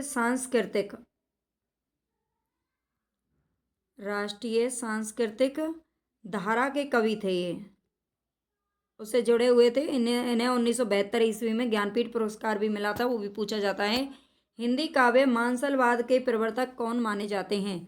मानसलवाद के प्रवर्तक कौन माने जाते हैं? तो यहाँ पर हमारा राइट ऑप्शन हो जाएगा रामेश्वर शुक्ल अंचल। अगर आपको क्वेश्चन अच्छे लग रहे हैं, देखो सभी के लिए, सभी परीक्षाओं के लिए इम्पोर्टेंट हैं, इस तरह के ही क्वेश्चन है जो आपको पेपर में पूछे जाते हैं। थोड़ा बहुत पैटर्न चेंज हो रहा है, मतलब बदल करके, लेकिन ये क्वेश्चन भी कहीं ना कहीं आते ही हैं। इसमें हल थोड़े इजी, मॉडरेट और टफ सभी तरह के क्वेश्चन यहाँ पर आपको देखने को मिलेंगे। और इसी तरह के प्रैक्टिस सेट आप अगर करना चाहते हैं डेली हिंदी के, या यूजीसी नेट की तैयारी करना चाहते हैं, तो प्लीज़ आप मुझे कमेंट में बता सकते हैं। और आप चैनल को सब्सक्राइब, लाइक और शेयर जरूर कर देना। प्रगतिशील लेखक संघ किस स्तर की संस्था है? प्रगतिशील जो लेखक संघ है ये किस स्तर की विधा है? राष्ट्रीय, अंतर्राष्ट्रीय, राज्य स्तरीय या फिर हिंदी भाषी प्रांतीय? तो यहाँ पर हमारी ये जो संस्था है वो अंतर्राष्ट्रीय इसलिए कहा जाता है क्योंकि इसकी स्थापना 1935 ईस्वी में सज्जाद जहीर ने लंदन में की थी। सज्जाद जहीर ने लंदन में की थी। और इसकी जो पहला अगर बात करें हम भारत की, तो ये भारत में प्रगतिशील लेखक संघ की स्थापना हुई थी, जिसके प्रथम अध्यक्ष मुंशी प्रेमचंद बने थे। लखनऊ में हुई थी 1936 में। ठीक है, 1936 में भारत के अंदर हुई थी, ये भी ध्यान रखना है। प्रगतिवाद के जन्म में किसका योगदान है? प्रगतिवाद के जन्म में किसका योगदान है? छायावादी, रोमानियत एवं पलायनवादी प्रवृत्ति, प्रगतिशील लेखक संघ की स्थापना, मार्क्सवादी प्रभाव या फिर उपर्युक्त सभी। तो बिल्कुल हमारा डी ऑप्शन यहाँ पर करेक्ट हो जाएगा। छायावादी, रोमानियत और पलायनवादी प्रवृत्ति इसमें ने एक प्रगतिवाद को जन्म दिया है। प्रगतिशील से लेखक संघ की स्थापना से, और मार्क्सवादी प्रभाव इसके ऊपर पूरा बना हुआ था। मैं उस जनपद का कवि हूँ काव्य रचना किस कवि की है? मैं उस जनपद का कवि हूँ ये काव्य रचना किसकी है? नागार्जुन, रांगे राघव, त्रिलोचन या फिर केदारनाथ अग्रवाल। तो यहाँ पर हमारा राइट ऑप्शन हो जाएगा त्रिलोचन। मैं उस जनपद का कवि हूँ ये काव्य रचना त्रिलोचन जी की है। त्रिलोचन का वास्तविक नाम क्या है? त्रिलोचन किसका नाम था, उपनाम था ये किसी का? तो ये किसका था? वासुदेव सिंह। त्रिलोचन का वास्तविक नाम है वासुदेव सिंह। ठीक है, और त्रिलोचन नाम से ही वो कविताएं जो करते थे। इनमें से कौन सी नागार्जुन के द्वारा रचित कविता नहीं है? नागार्जुन के द्वारा कौन सी नहीं लिखी गई है? पासानी, रविंद्र के प्रति, चंदना, कला और बूढ़ा चांद। तो बिल्कुल कला और बूढ़ा चांद जो है ये किसके द्वारा लिखा गया है? तो सुमित्रानंदन पंत जी के द्वारा लिखा गया है। ठीक है, सुमित्रानंदन पंत जी के द्वारा लिखा गया है। और बाकी पासानी, रविंद्र के प्रति और चंदना ये नागार्जुन जी के द्वारा लिखी गई हैं। कबीर के उपरांत हर विध्वंसकारी और जन विरोधी शक्ति को सर्वाधिक खुली चुनौती देने वाले साहित्यकार कौन है? कबीर के उपरांत यानी कबीर के बाद में हर विध्वंसकारी और जन विरोधी शक्ति को सबसे अधिक खुली चुनौती किसने दी थी? पहले तो आप जानते हैं कबीर ने दी थी भक्ति काल में, लेकिन यहाँ पर कौन है? तो ये है नागार्जुन जी।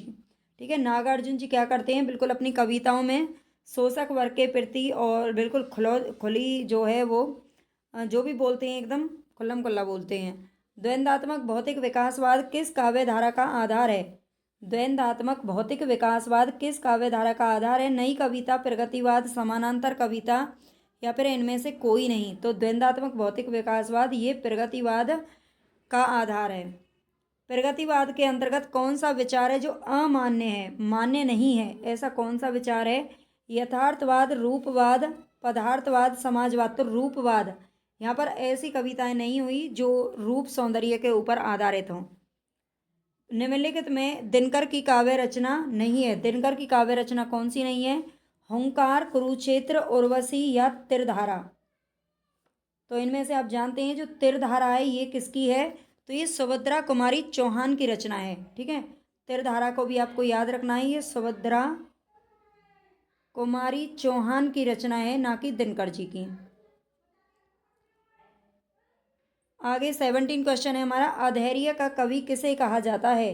अधैर्य का कवि किसे कहा जाता है? दिनकर, त्रिलोचन, अज्ञेय, गिरजा कुमार, माथुर। सारे ही नाम हैं जो क्रांतिकारी कवियों के हैं, लेकिन इसमें अधैर्य का कवि कहा जाता है दिनकर जी को। प्रगतिवाद में किस विचारधारा का उदय माना जाता है? तो ये मार्क्सवादी विचारधारा का उदय माना जाता है।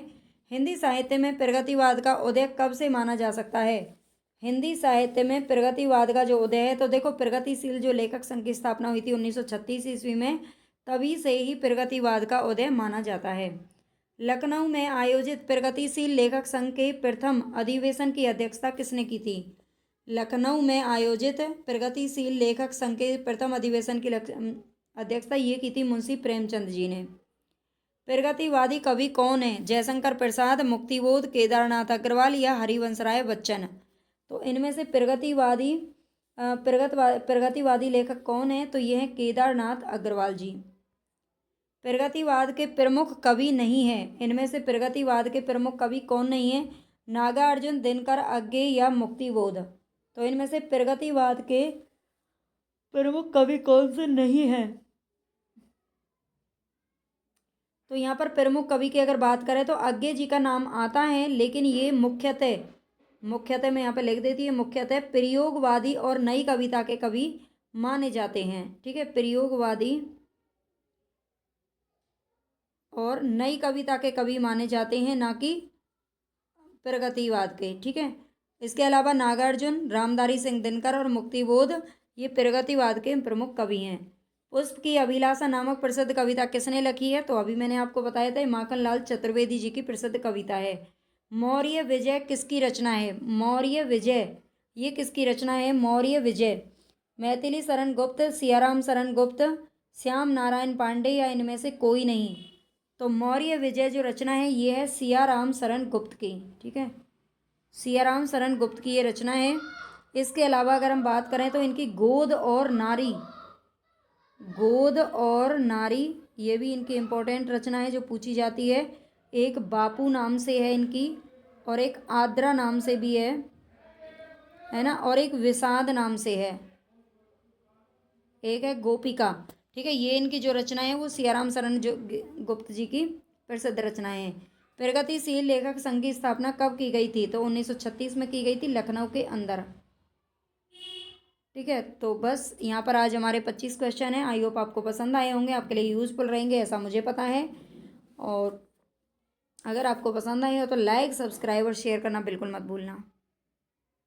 उर्वशी, तो ये कहा जाता है कुरुक्षेत्र को, आधुनिक युग की गीता कुरुक्षेत्र को कहा गया है। ठीक है, उर्वशी भी इनकी बहुत ही प्रसिद्ध कृति है। रेणुका, हुंकार, नील कुसुम, सीपी और शंख, रश्मि लोक, रश्मि रथी, बुद्धदेव, हिमालय का संदेश, ये सारी हैं जो इनकी रचनाएं हैं।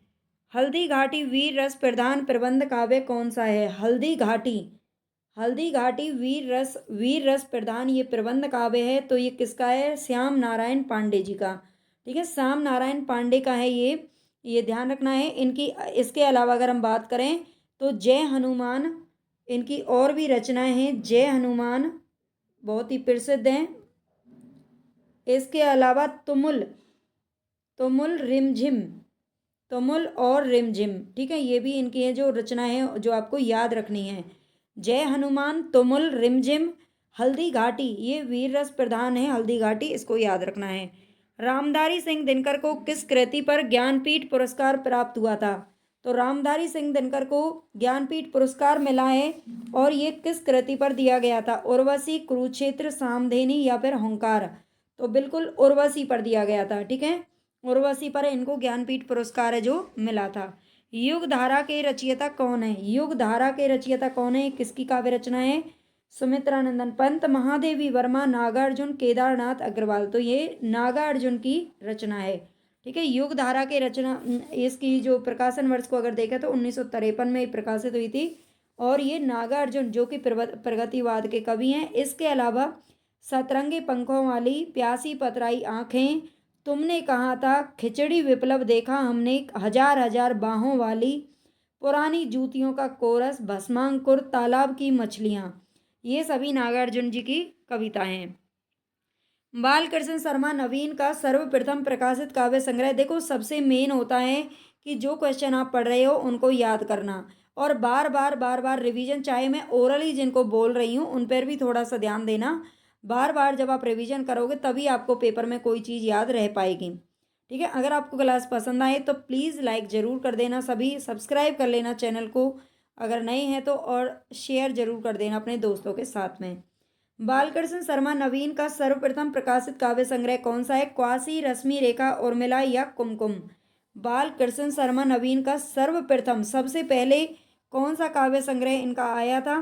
तो ये हमारा राइट ऑप्शन हो जाएगा कुमकुम, ठीक है। कुमकुम 1939 ईस्वी में प्रकाशित हुआ था, ये इनका सर्वप्रथम प्रकाशित काव्य संग्रह है। कौन सी रचना है जो रामधारी सिंह दिनकर की नहीं है? अध्यात्म चिंतन, रेणुका, दिल्ली, नीम के पत्ते।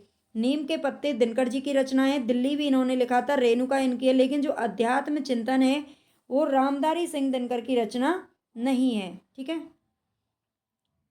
एक हथौड़ा वाला घर में और हुआ, एक हथौड़ा वाला घर में और हुआ, ये किसकी पंक्ति है? केदारनाथ अग्रवाल, रामदरस मिश्र, राम कुमार वर्मा या शिव मंगल सिंह सुमन? तो यहाँ पर हमारा राइट ऑप्शन हो जाएगा केदारनाथ अग्रवाल, ठीक है।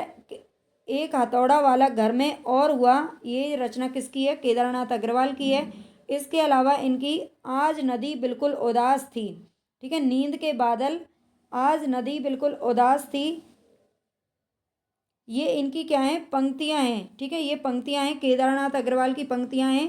एक तो बहुत पूछा जाता है, आज नदी बिल्कुल उदास थी और एक हथौड़ा वाला घर में और हुआ। इसके अलावा अगर इन रचनाओं की बात करें तो युग की गंगा, नींद के बादल, फूल नहीं रंग बोलते हैं, ये इनकी प्रसिद्ध काव्य रचनाएं। इनमें से कौन सा कवि है जो प्रगतिवादी नहीं है? केदारनाथ अग्रवाल, भवानी प्रसाद मिश्र, त्रिलोचन या शिवमंगल सिंह सुमन? तो केदारनाथ अग्रवाल, त्रिलोचन और शिवमंगल सिंह सुमन, इसके अलावा नागार्जुन, ये सभी प्रगतिवादी कवि हैं। लेकिन जो भवानी प्रसाद मिश्र हैं, भवानी प्रसाद मिश्र प्रयोगवादी कवि हैं, ठीक है, ये प्रयोगवादी कवि हैं, ना कि प्रगतिवादी, इनका भी ध्यान रखना है। हालावाद के प्रवर्तक का क्या नाम है? तो यहाँ पर इनका जो नाम है वो है हरिवंश राय बच्चन जी, ठीक है। हरिवंश राय बच्चन, हरिवंश राय बच्चन की अगर हम थोड़ी सी बात करें तो इनका इन्होंने 1933 ईस्वी में हालावाद का जो प्रवर्तन है वो कब किया था? 1933 ईस्वी में। छायावाद के समकालीन कवि माने जाते हैं और इनका जन्म काल आपको याद रखना है, 1907 में इनका जन्म हुआ था और 2003 में इनकी मृत्यु हुई थी, ठीक है, ये भी पूछ लिया जाता है। हरिजन गाथा किसकी रचना है? हरिजन गाथा ये किसकी रचना है? धूमिल, नागार्जुन, लीलाधर जगूड़ी या आलोक धनवा? तो यहाँ पर हमारा राइट ऑप्शन हो जाएगा नागार्जुन की रचनाएं हरिजन गाथा। इनमें से कौन सा नाम है जो कि सही है? 4 सप्तक निकाले गए थे और उन चारों का नाम आपको पता होना चाहिए। हम क्या करते हैं, कई बार पहला तार सप्तक, दूसरा तार सप्तक, तीसरा तार सप्तक, इस तरह से बोल देते हैं या समझते हैं, लेकिन जो कि गलत है। यहाँ पर केवल सही नाम आपको बताना है, पहला तार सप्तक, दूसरा तार सप्तक, तीसरा यानी कि तार सप्तक, तीसरा तार सप्तक। तो बिल्कुल यहाँ पर देखो हमारा सी ऑप्शन है जो सही है, जो कि पहला सप्तक था। पहला जो सप्तक निकाला गया था उसका नाम था तार सप्तक। दूसरा सप्तक, ठीक है, दूसरे का नाम क्या है? दूसरे में तार नहीं आएगा, केवल दूसरा सप्तक आएगा, तीसरा में भी तीसरा सप्तक और चौथा सप्तक, ठीक है, उनमें तार नहीं जोड़ा गया है। इनके अगर प्रकाशन वर्ष की बात करें तो पहला जो प्रकाशन हुआ था तार सप्तक का वो 1943 में आया था, दूसरा आया था 1951 ईस्वी, तीसरा आया था 1959 ईस्वी और चौथा जो सप्तक था वो आया था 1979 ईस्वी। ठीक है, ये चारों के प्रकाशन वर्ष भी आपको याद रखने हैं।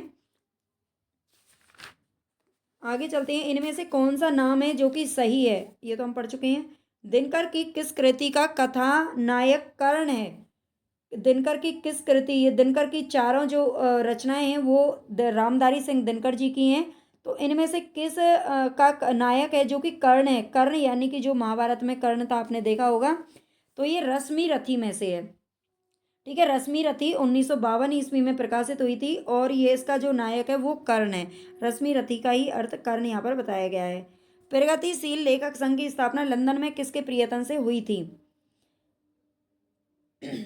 प्रगतिशील लेखक संघ की स्थापना लंदन में जो हुई थी 1935 में हुई थी और भारत में हुई थी 1936 ईस्वी में। ठीक है, भारत में 1936 ईस्वी में हुई थी।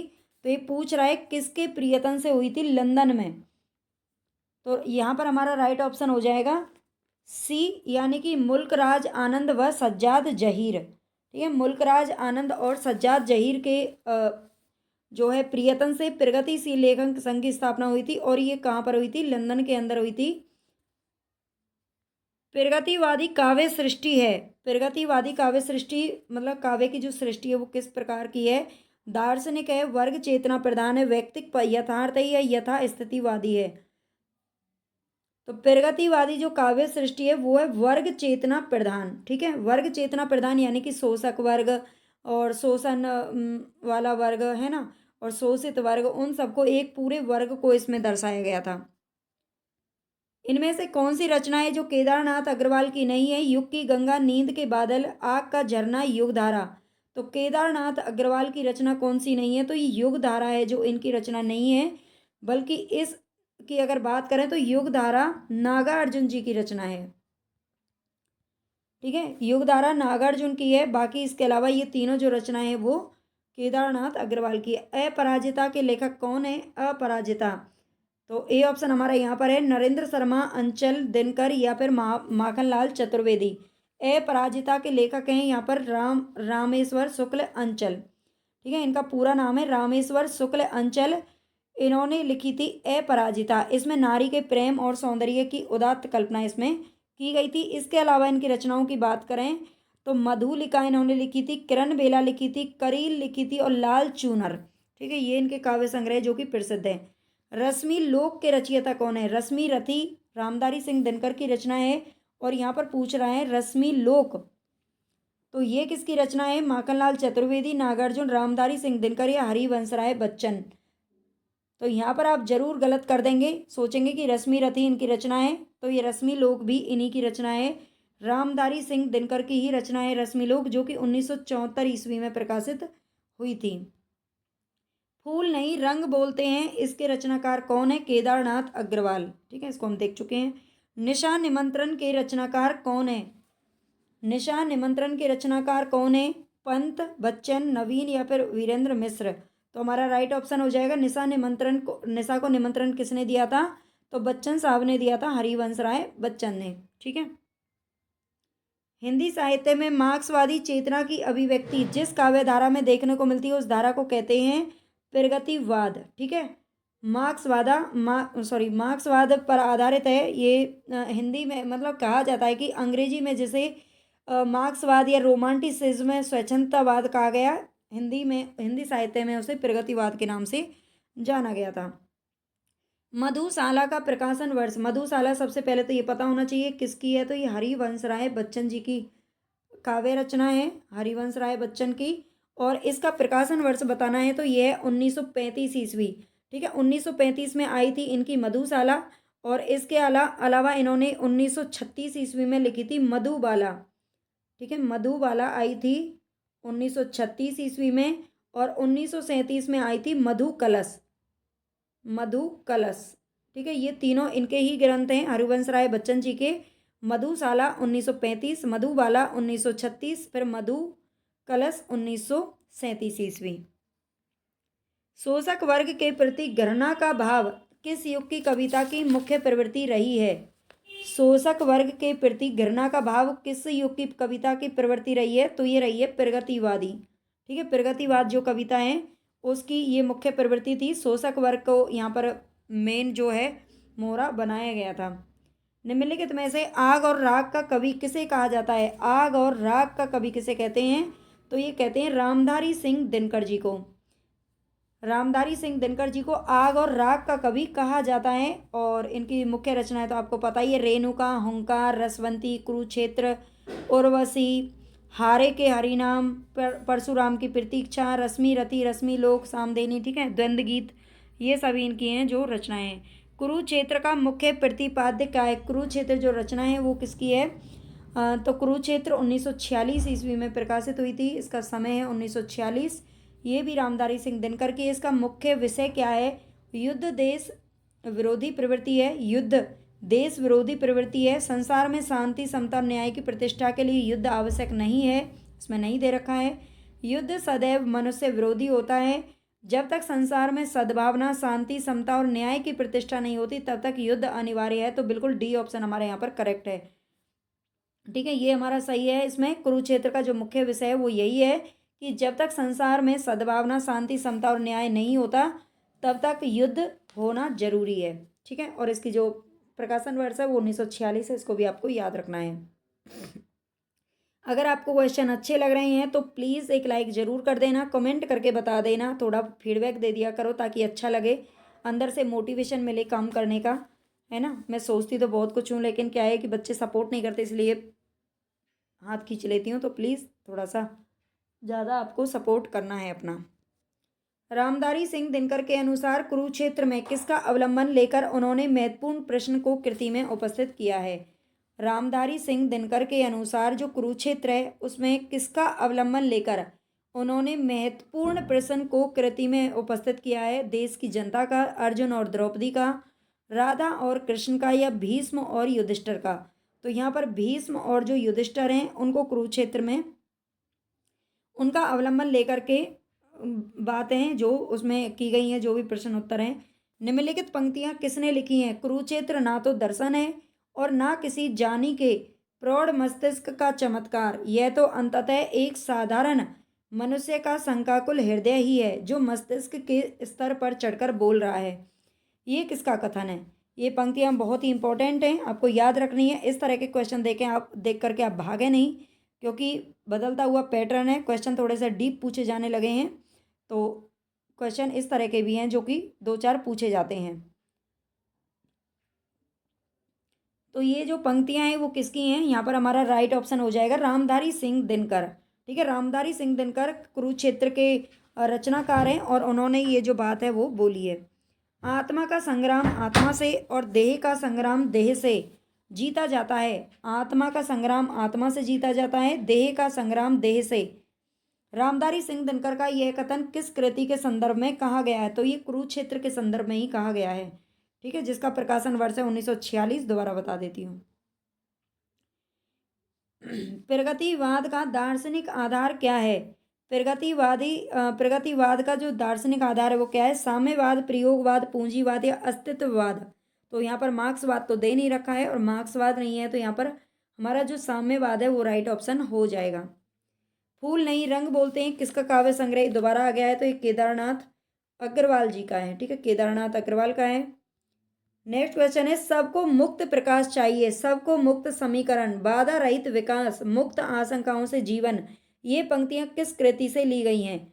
सबको मुक्त प्रकाश चाहिए, सबको मुक्त समीकरण, बाधा रहित विकास चाहिए, मुक्त आशंकाओं से जीवन चाहिए, ये पंक्तियां किस कृति की हैं? अंधा युग, सरोज स्मृति, कुरुक्षेत्र, राम की शक्ति पूजा। ठीक है, तो अंधा युग यहाँ पर धर्मवीर भारती का ग्रंथ है, सरोज स्मृति निराला जी का शोक गीत है, कुरुक्षेत्र किसका है? रामधारी सिंह दिनकर का है, और राम की शक्ति पूजा भी ये भी निराला जी का है। ठीक है, तो ये जो पंक्तियां हैं वो किस कृति से ली गई हैं ये हमें बताना है। तो एक कुरुक्षेत्र से ली गई हैं जो कि रामधारी सिंह दिनकर जी का है। कुरुक्षेत्र के प्रथम सर्ग का प्रारंभ किस पंक्ति से होता है? देश की इज्जत बचाने के लिए ईस जाने देश का लज्जा विषय, वह कौन रोता है वहाँ, तत्व है कि कोई केवल आवरण। तो यहाँ पर हमारा राइट ऑप्शन हो जाएगा सी, वह कौन रोता है वहाँ। ठीक है, वह कौन रोता है वहाँ, ये कुरुक्षेत्र की जो शुरुआत होती है, शुरुआती पंक्ति है, वो इसी से शुरू होती है। निम्नलिखित में से किस कवि को मार्क्सवादी चेतना का कवि माना जाता है, धर्मवीर भारती, अज्ञे, हरिवंश राय बच्चन या केदारनाथ सिंह। तो मार्क्सवादी चेतना का जो कवि माना जाता है वो केदारनाथ सिंह को माना जाता है। ठीक है, इन्हें 2013 में, इनका एक ध्यान रखना है, 2013 में इनको ज्ञानपीठ पुरस्कार भी मिला था और इनकी मृत्यु है जो कि 2018 में ही हुई है, ज़्यादा टाइम नहीं हुआ इनको गए हुए।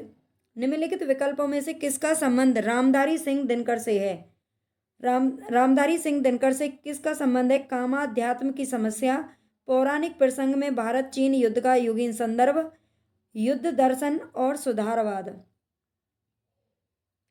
तो इनमें से किस किस प्रसंग को इन्होंने अपनी रचना में रखा है ये बताना है।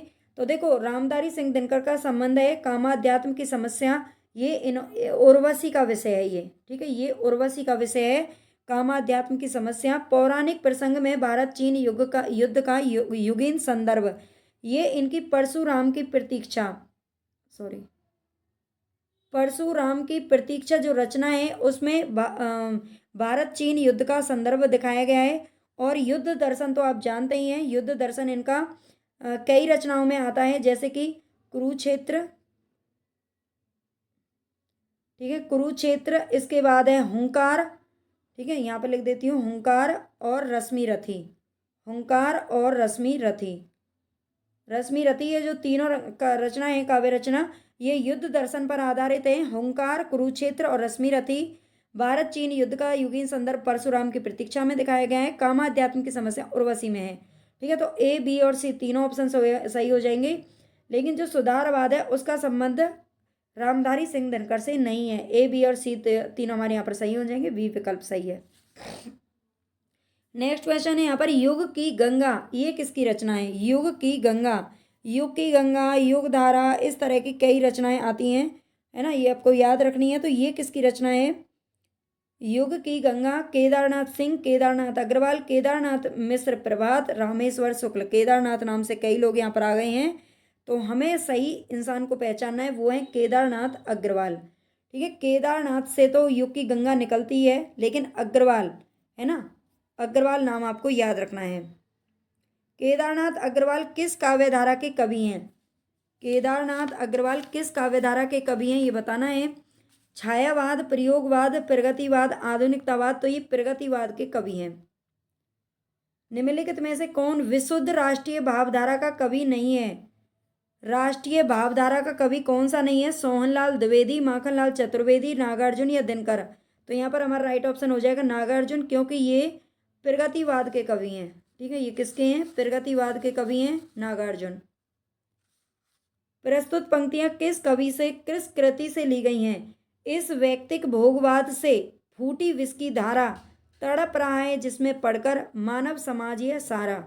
ये पंक्तियां किस कृति से ली गई हैं, सरोज स्मृति, राम की शक्ति पूजा, कामायनी या कुरुक्षेत्र। तो ये कुरुक्षेत्र से ली गई हैं, ये पंक्तियां इंपॉर्टेंट हैं, याद रख लीजिएगा। नेक्स्ट क्वेश्चन है, किस कवि का संबंध प्रगतिवाद से नहीं है, रामदरस मिश्र, मुक्तिबोध, त्रिलोचन, नागार्जुन। तो ये रामदरस मिश्र का जो संबंध है वो प्रगतिवाद से किसी भी तरीके से नहीं है।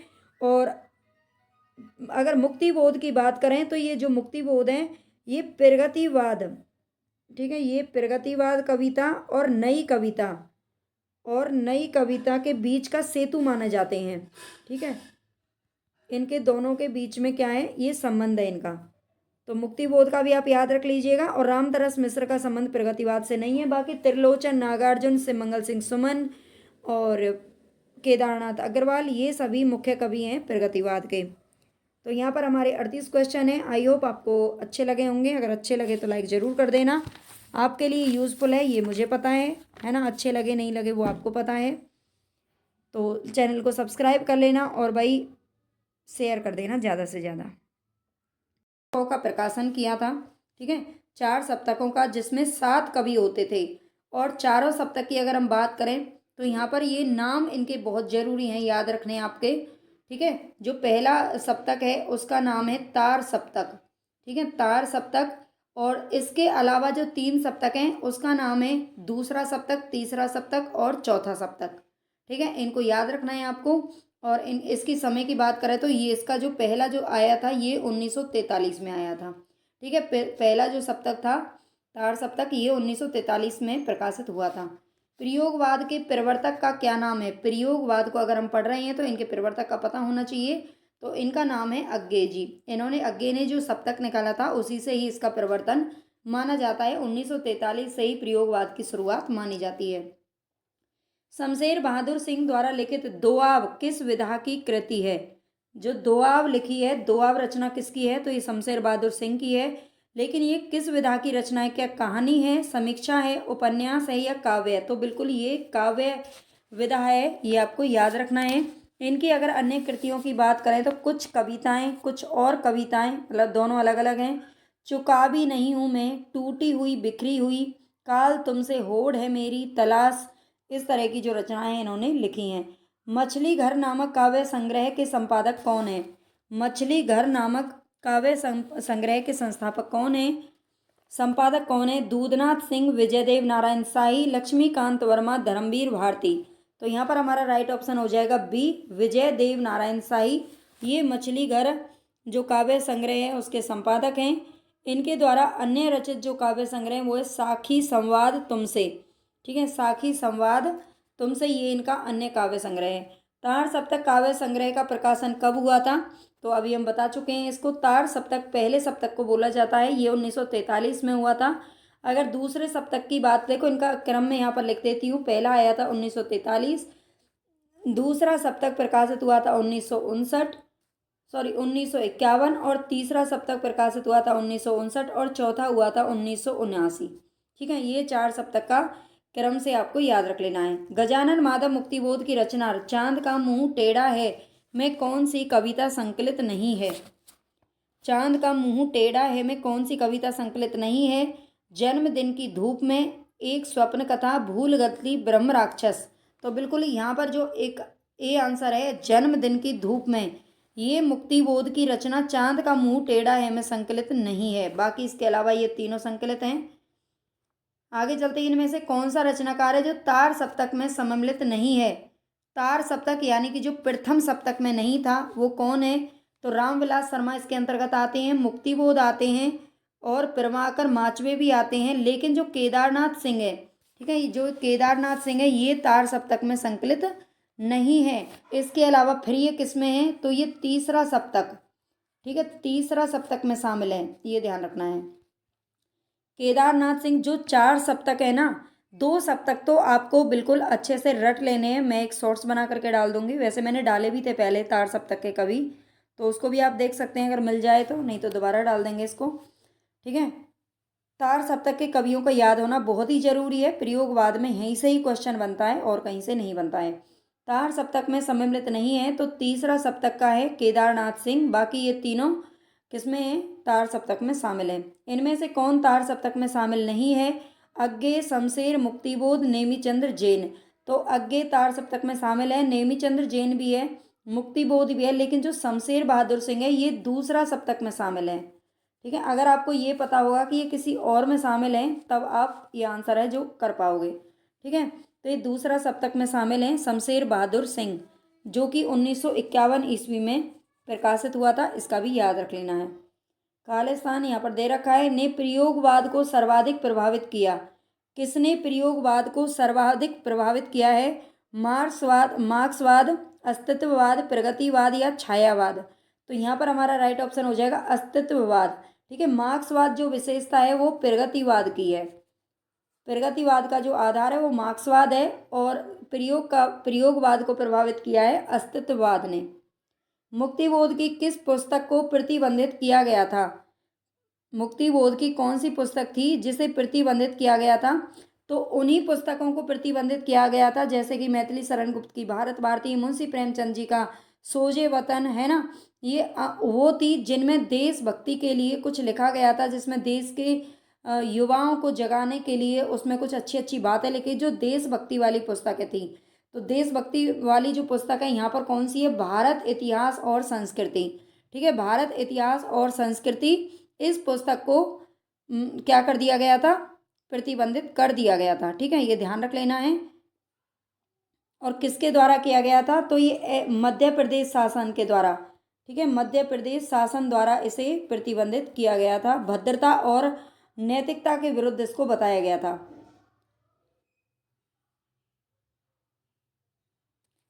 प्रियमवद निम्नलिखित में से किस कविता से संबंधित पात्र है। प्रियमवद किस कविता का पात्र है, तो ये असाध्य वीणा का पात्र। ठीक है, असाध्य वीणा जो कि किसकी है, अज्ञे के द्वारा लिखी गई एक लंबी कविता है, असाध्य वीणा। प्रयोग अपने आप में इष्ट नहीं है वरन वह साधन है, ये कथन किस वाद से संबंधित है। तो अभी तो हम प्रयोगवाद पढ़ रहे हैं, आपको पता चल ही जाएगा, लेकिन आपको याद भी रखना है। प्रयोग अपने आप में इष्ट नहीं है वरन वह साधन है, ये कथन प्रयोगवाद से संबंधित है। एक दूसरे से भिन्न भिन्न नए नए विचारों एवं रचना शैलियों के साथ कवि प्रयोगवाद के कवि के रूप में प्रसिद्ध हुए, उनकी कविताओं के संग्रह का सही नाम क्या था। भाई यहाँ पर बीच में आपसे मैं एक बार रिक्वेस्ट करती हूँ कि प्लीज़ अगर आपको क्लास अच्छी लगती है, आप पढ़ना चाहते हैं, आपको कुछ फ़ायदा हो रहा है, तो प्लीज़ चैनल को सब्सक्राइब ज़रूर कर लेना। ज़्यादा से ज़्यादा अपना सपोर्ट दिखाइए ताकि मैं अच्छी अच्छी वीडियो आपके लिए लेके आ सकूँ। एक दूसरे से भिन्न भिन्न नए नए विचारों एवं रचना शैलियों के जो 7 कवि प्रयोगवाद के कवि के रूप में प्रसिद्ध हुए, उनकी कविताओं के संग्रह का सही नाम क्या था, तो ये था तार सप्तक। ठीक है, पहला तार सप्तक बिल्कुल गलत है, प्रथम तार सप्तक भी नाम नहीं था, तार सप्तक भी नाम नहीं था, तार सप्तक इसका बिल्कुल 100% करेक्ट नाम है, इसको आपको याद रखना है। प्रयोगवाद का जन्म छायावाद और किसकी रूढ़ियों की प्रतिक्रिया में हुआ था। प्रयोगवाद का जन्म छायावाद और किसकी रूढ़ियों की, छायावाद जो समय था, उसके बाद प्रगतिवाद था और फिर प्रयोगवाद था। ठीक है, तो छायावाद और प्रगतिवाद की रूढ़ियों के प्रतिक्रिया में प्रयोगवाद का जन्म हुआ था, ये ध्यान रखना है। ठीक है, और छायावाद की बात करें तो 1918 से 1936 का जो समय था, इसको एक आध जो विद्वान है उन्होंने 1938 भी समय माना है, लेकिन 1936 इसका सही समय है। और इसके बाद फिर आया था 1936 में प्रगतिशील लेखक संघ की स्थापना हुई थी और 1943 तक प्रगतिवाद का काल माना जाता है। फिर 1943 से 1953 के काव्य खंड को, 10 साल के काव्य खंड को प्रयोगवाद का नाम दिया जाता है। इनके काल भी आपको याद रखने हैं। भवानी प्रसाद मिश्र की कविताएं किस सप्तक में हैं। भवानी प्रसाद मिश्र की कविताएं किस सप्तक में हैं, किस सप्तक के में संकलित थे, तो ये थे दूसरा सप्तक। ठीक है, दूसरा सप्तक में थे भवानी प्रसाद मिश्र। भवानी प्रसाद मिश्र को क्या कहा जाता है, सहजता का कवि भी कहा जाता है, ये भी इंपॉर्टेंट है। सहजता का कवि, सहजता का कवि इनको कहा जाता है। कौन सी काव्य कृति है जो गिरजा कुमार माथुर की नहीं है। गिरजा कुमार माथुर की कौन सी काव्य कृति नहीं है। नास और निर्माण, शिला पंख चमकीले, छाया मत छूना, बुनी हुई रस्सी। तो यहाँ पर राइट ऑप्शन हो जाएगा बुनी हुई रस्सी, ये गिरजा कुमार माथुर की नहीं है। धर्मवीर भारती की काव्य कृति कनुप्रिया में किसका वर्णन है। इनकी रचना का नाम है कनुप्रिया, तो इसमें किसका वर्णन है, राधा के नवीन रूप, सीता का दुख, मीरा रसिक प्रिया। तो राधा के नवीन रूप को कनुप्रिया में दिखाया गया है, जो कि धर्मवीर भारती के द्वारा रचित है। ठीक है, राधा और कृष्ण के प्रेम का चित्रण किया गया है, लेकिन यहाँ पर इन्होंने जो राधा है उसको एक नवीन ही अलग ही रूप में पेश किया है। किसने 7 नए कवियों को लेकर 1943 में तार सप्तक नामक एक काव्य संग्रह प्रकाशित किया था। तो 7 नए कवियों को लेकर 1943 में, ये तो हम पढ़ ही रही हैं, अज्ञे जी ने किया था। असाध्य वीणा कविता के रचनाकार कौन है। असाध्य वीणा ये सच्चिदानंद हीरानंद वात्स्यायन अज्ञे की है। इनका पूरा नाम भी यहाँ पर दे रखा है, इसको आप अच्छे से पढ़ लेना। हमें प्रयोगवादी कहना उतना ही सार्थक या निरर्थक है जितना हमें कवितावादी कहना। उक्त कथन किसका है। हमें प्रयोगवादी कहना उतना ही सार्थक या निरर्थक है जितना हमें कवितावादी कहना, ये कथन किसका है। सच्चिदानंद हीरानंद वात्स्यायन अज्ञे का है ये कथन, ये ध्यान रखना। कविता में कहने की आदत नहीं पर कह दूं, वर्तमान समाज में मैं चल नहीं सकता, पूंजी से जुड़ा हुआ हृदय बदल नहीं सकता, ये पंक्तियां इनमें से किस कवि की हैं। कविता में कहने की आदत नहीं है पर कह देता हूँ, वर्तमान समाज में मैं चल नहीं सकता, पूंजी से जुड़ा हुआ हृदय बदल नहीं सकता, ये किसकी हैं। तो ये जो पंक्तियां हैं वो है मुक्ति बोध की।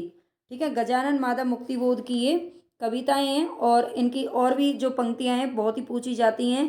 अब अभिव्यक्ति के सारे खतरे उठाने ही होंगे, तोड़ने होंगे मठ और गढ़ सभी। ठीक है, ये पंक्तियां भी इन्हीं की हैं जो काफ़ी फेमस हैं। निम्नलिखित में से कौन सा काव्य संग्रह है जो अज्ञे जी का नहीं है? हरी घास पर छनवर, भूरी भूरी खाक धूली, इंद्रधनुष रौंदे हुए ये इत्यलम। तो इनमें से कौन सा काव्य संग्रह है जो इनका नहीं है? तो ये है भूरी भूरी खाक धूली। ठीक है, भूरी भूरी खाक धूली ये किसका है? तो ये मुक्तिबोध का काव्य संग्रह है, ना कि अज्ञे जी का। ये मुक्तिबोध का काव्य संग्रह है, इसको आपको याद रखना है। आगे इनमें से कुंवर नारायण का काव्य संग्रह कौन सा है? मछली घर, धूप के धान, उत्सवा, हाशिए का गवाह। तो बिल्कुल हाशिए का जो गवाह काव्य संग्रह है ये कुंवर नारायण का है। ठीक है, और मछली घर की अगर बात करें तो विजय देव नारायण शाही का है। और धूप के धान, धूप के धान किसका है? धूप के धान तो ये आई थिंक गिरजा कुमार माथुर का है ना? गिरजा कुमार माथुर का, गिरजा कुमार माथुर का है। ठीक है, इसको भी आपको याद रखना है। आगे चलते हैं। इनमें से कौन सी रचना है जो धर्मवीर भारती की नहीं है? अंधा युग, कनुप्रिया, ठंडा लोहा, हरी घास पर छनवर। ये अभी हम पीछे देख करके आए, ये अज्ञे जी की रचना है। नेक्स्ट क्वेश्चन है यहाँ पर, सन 1951 में प्रकाशित दूसरा सप्तक में कौन सी कवियत्री शामिल थी? 1951 में एक कवित्री भी शामिल थी, यानी कि पहले जो तार सप्तक था ना, जो पहला वाला सप्तक था उसमें कोई कवित्री नहीं थी, 7 कवि थे। लेकिन इसके बाद जो 3 सप्तक आए थे उन तीनों में एक एक कवियत्री को रखा गया था। ठीक है, तो दूसरे सप्तक की जो थी ये थी शकुंत माथुर। ठीक है, इसको आपको याद रख लेना है। शकुंत माथुर जो थी वो दूसरा सप्तक में थी। अगर हम बात करें कीर्ति चौधरी की तो ये तीसरा सप्तक में थी। ठीक है, ये तीसरे सप्तक में थी कीर्ति चौधरी। और सुमन राजे जो थी ये चौथे सप्तक में थी। ठीक है, इनको भी आपको याद रख लेना है, ये कवित्री तीनों कहीं ना कहीं इंपॉर्टेंट है। तो यहाँ पर हमारे 25 क्वेश्चन हैं जो कंप्लीट हो चुके हैं। आई होप आपको पसंद आएंगे। अगर पसंद आए तो लाइक ज़रूर कर देना, चैनल को सब्सक्राइब कर लेना और शेयर कर देना।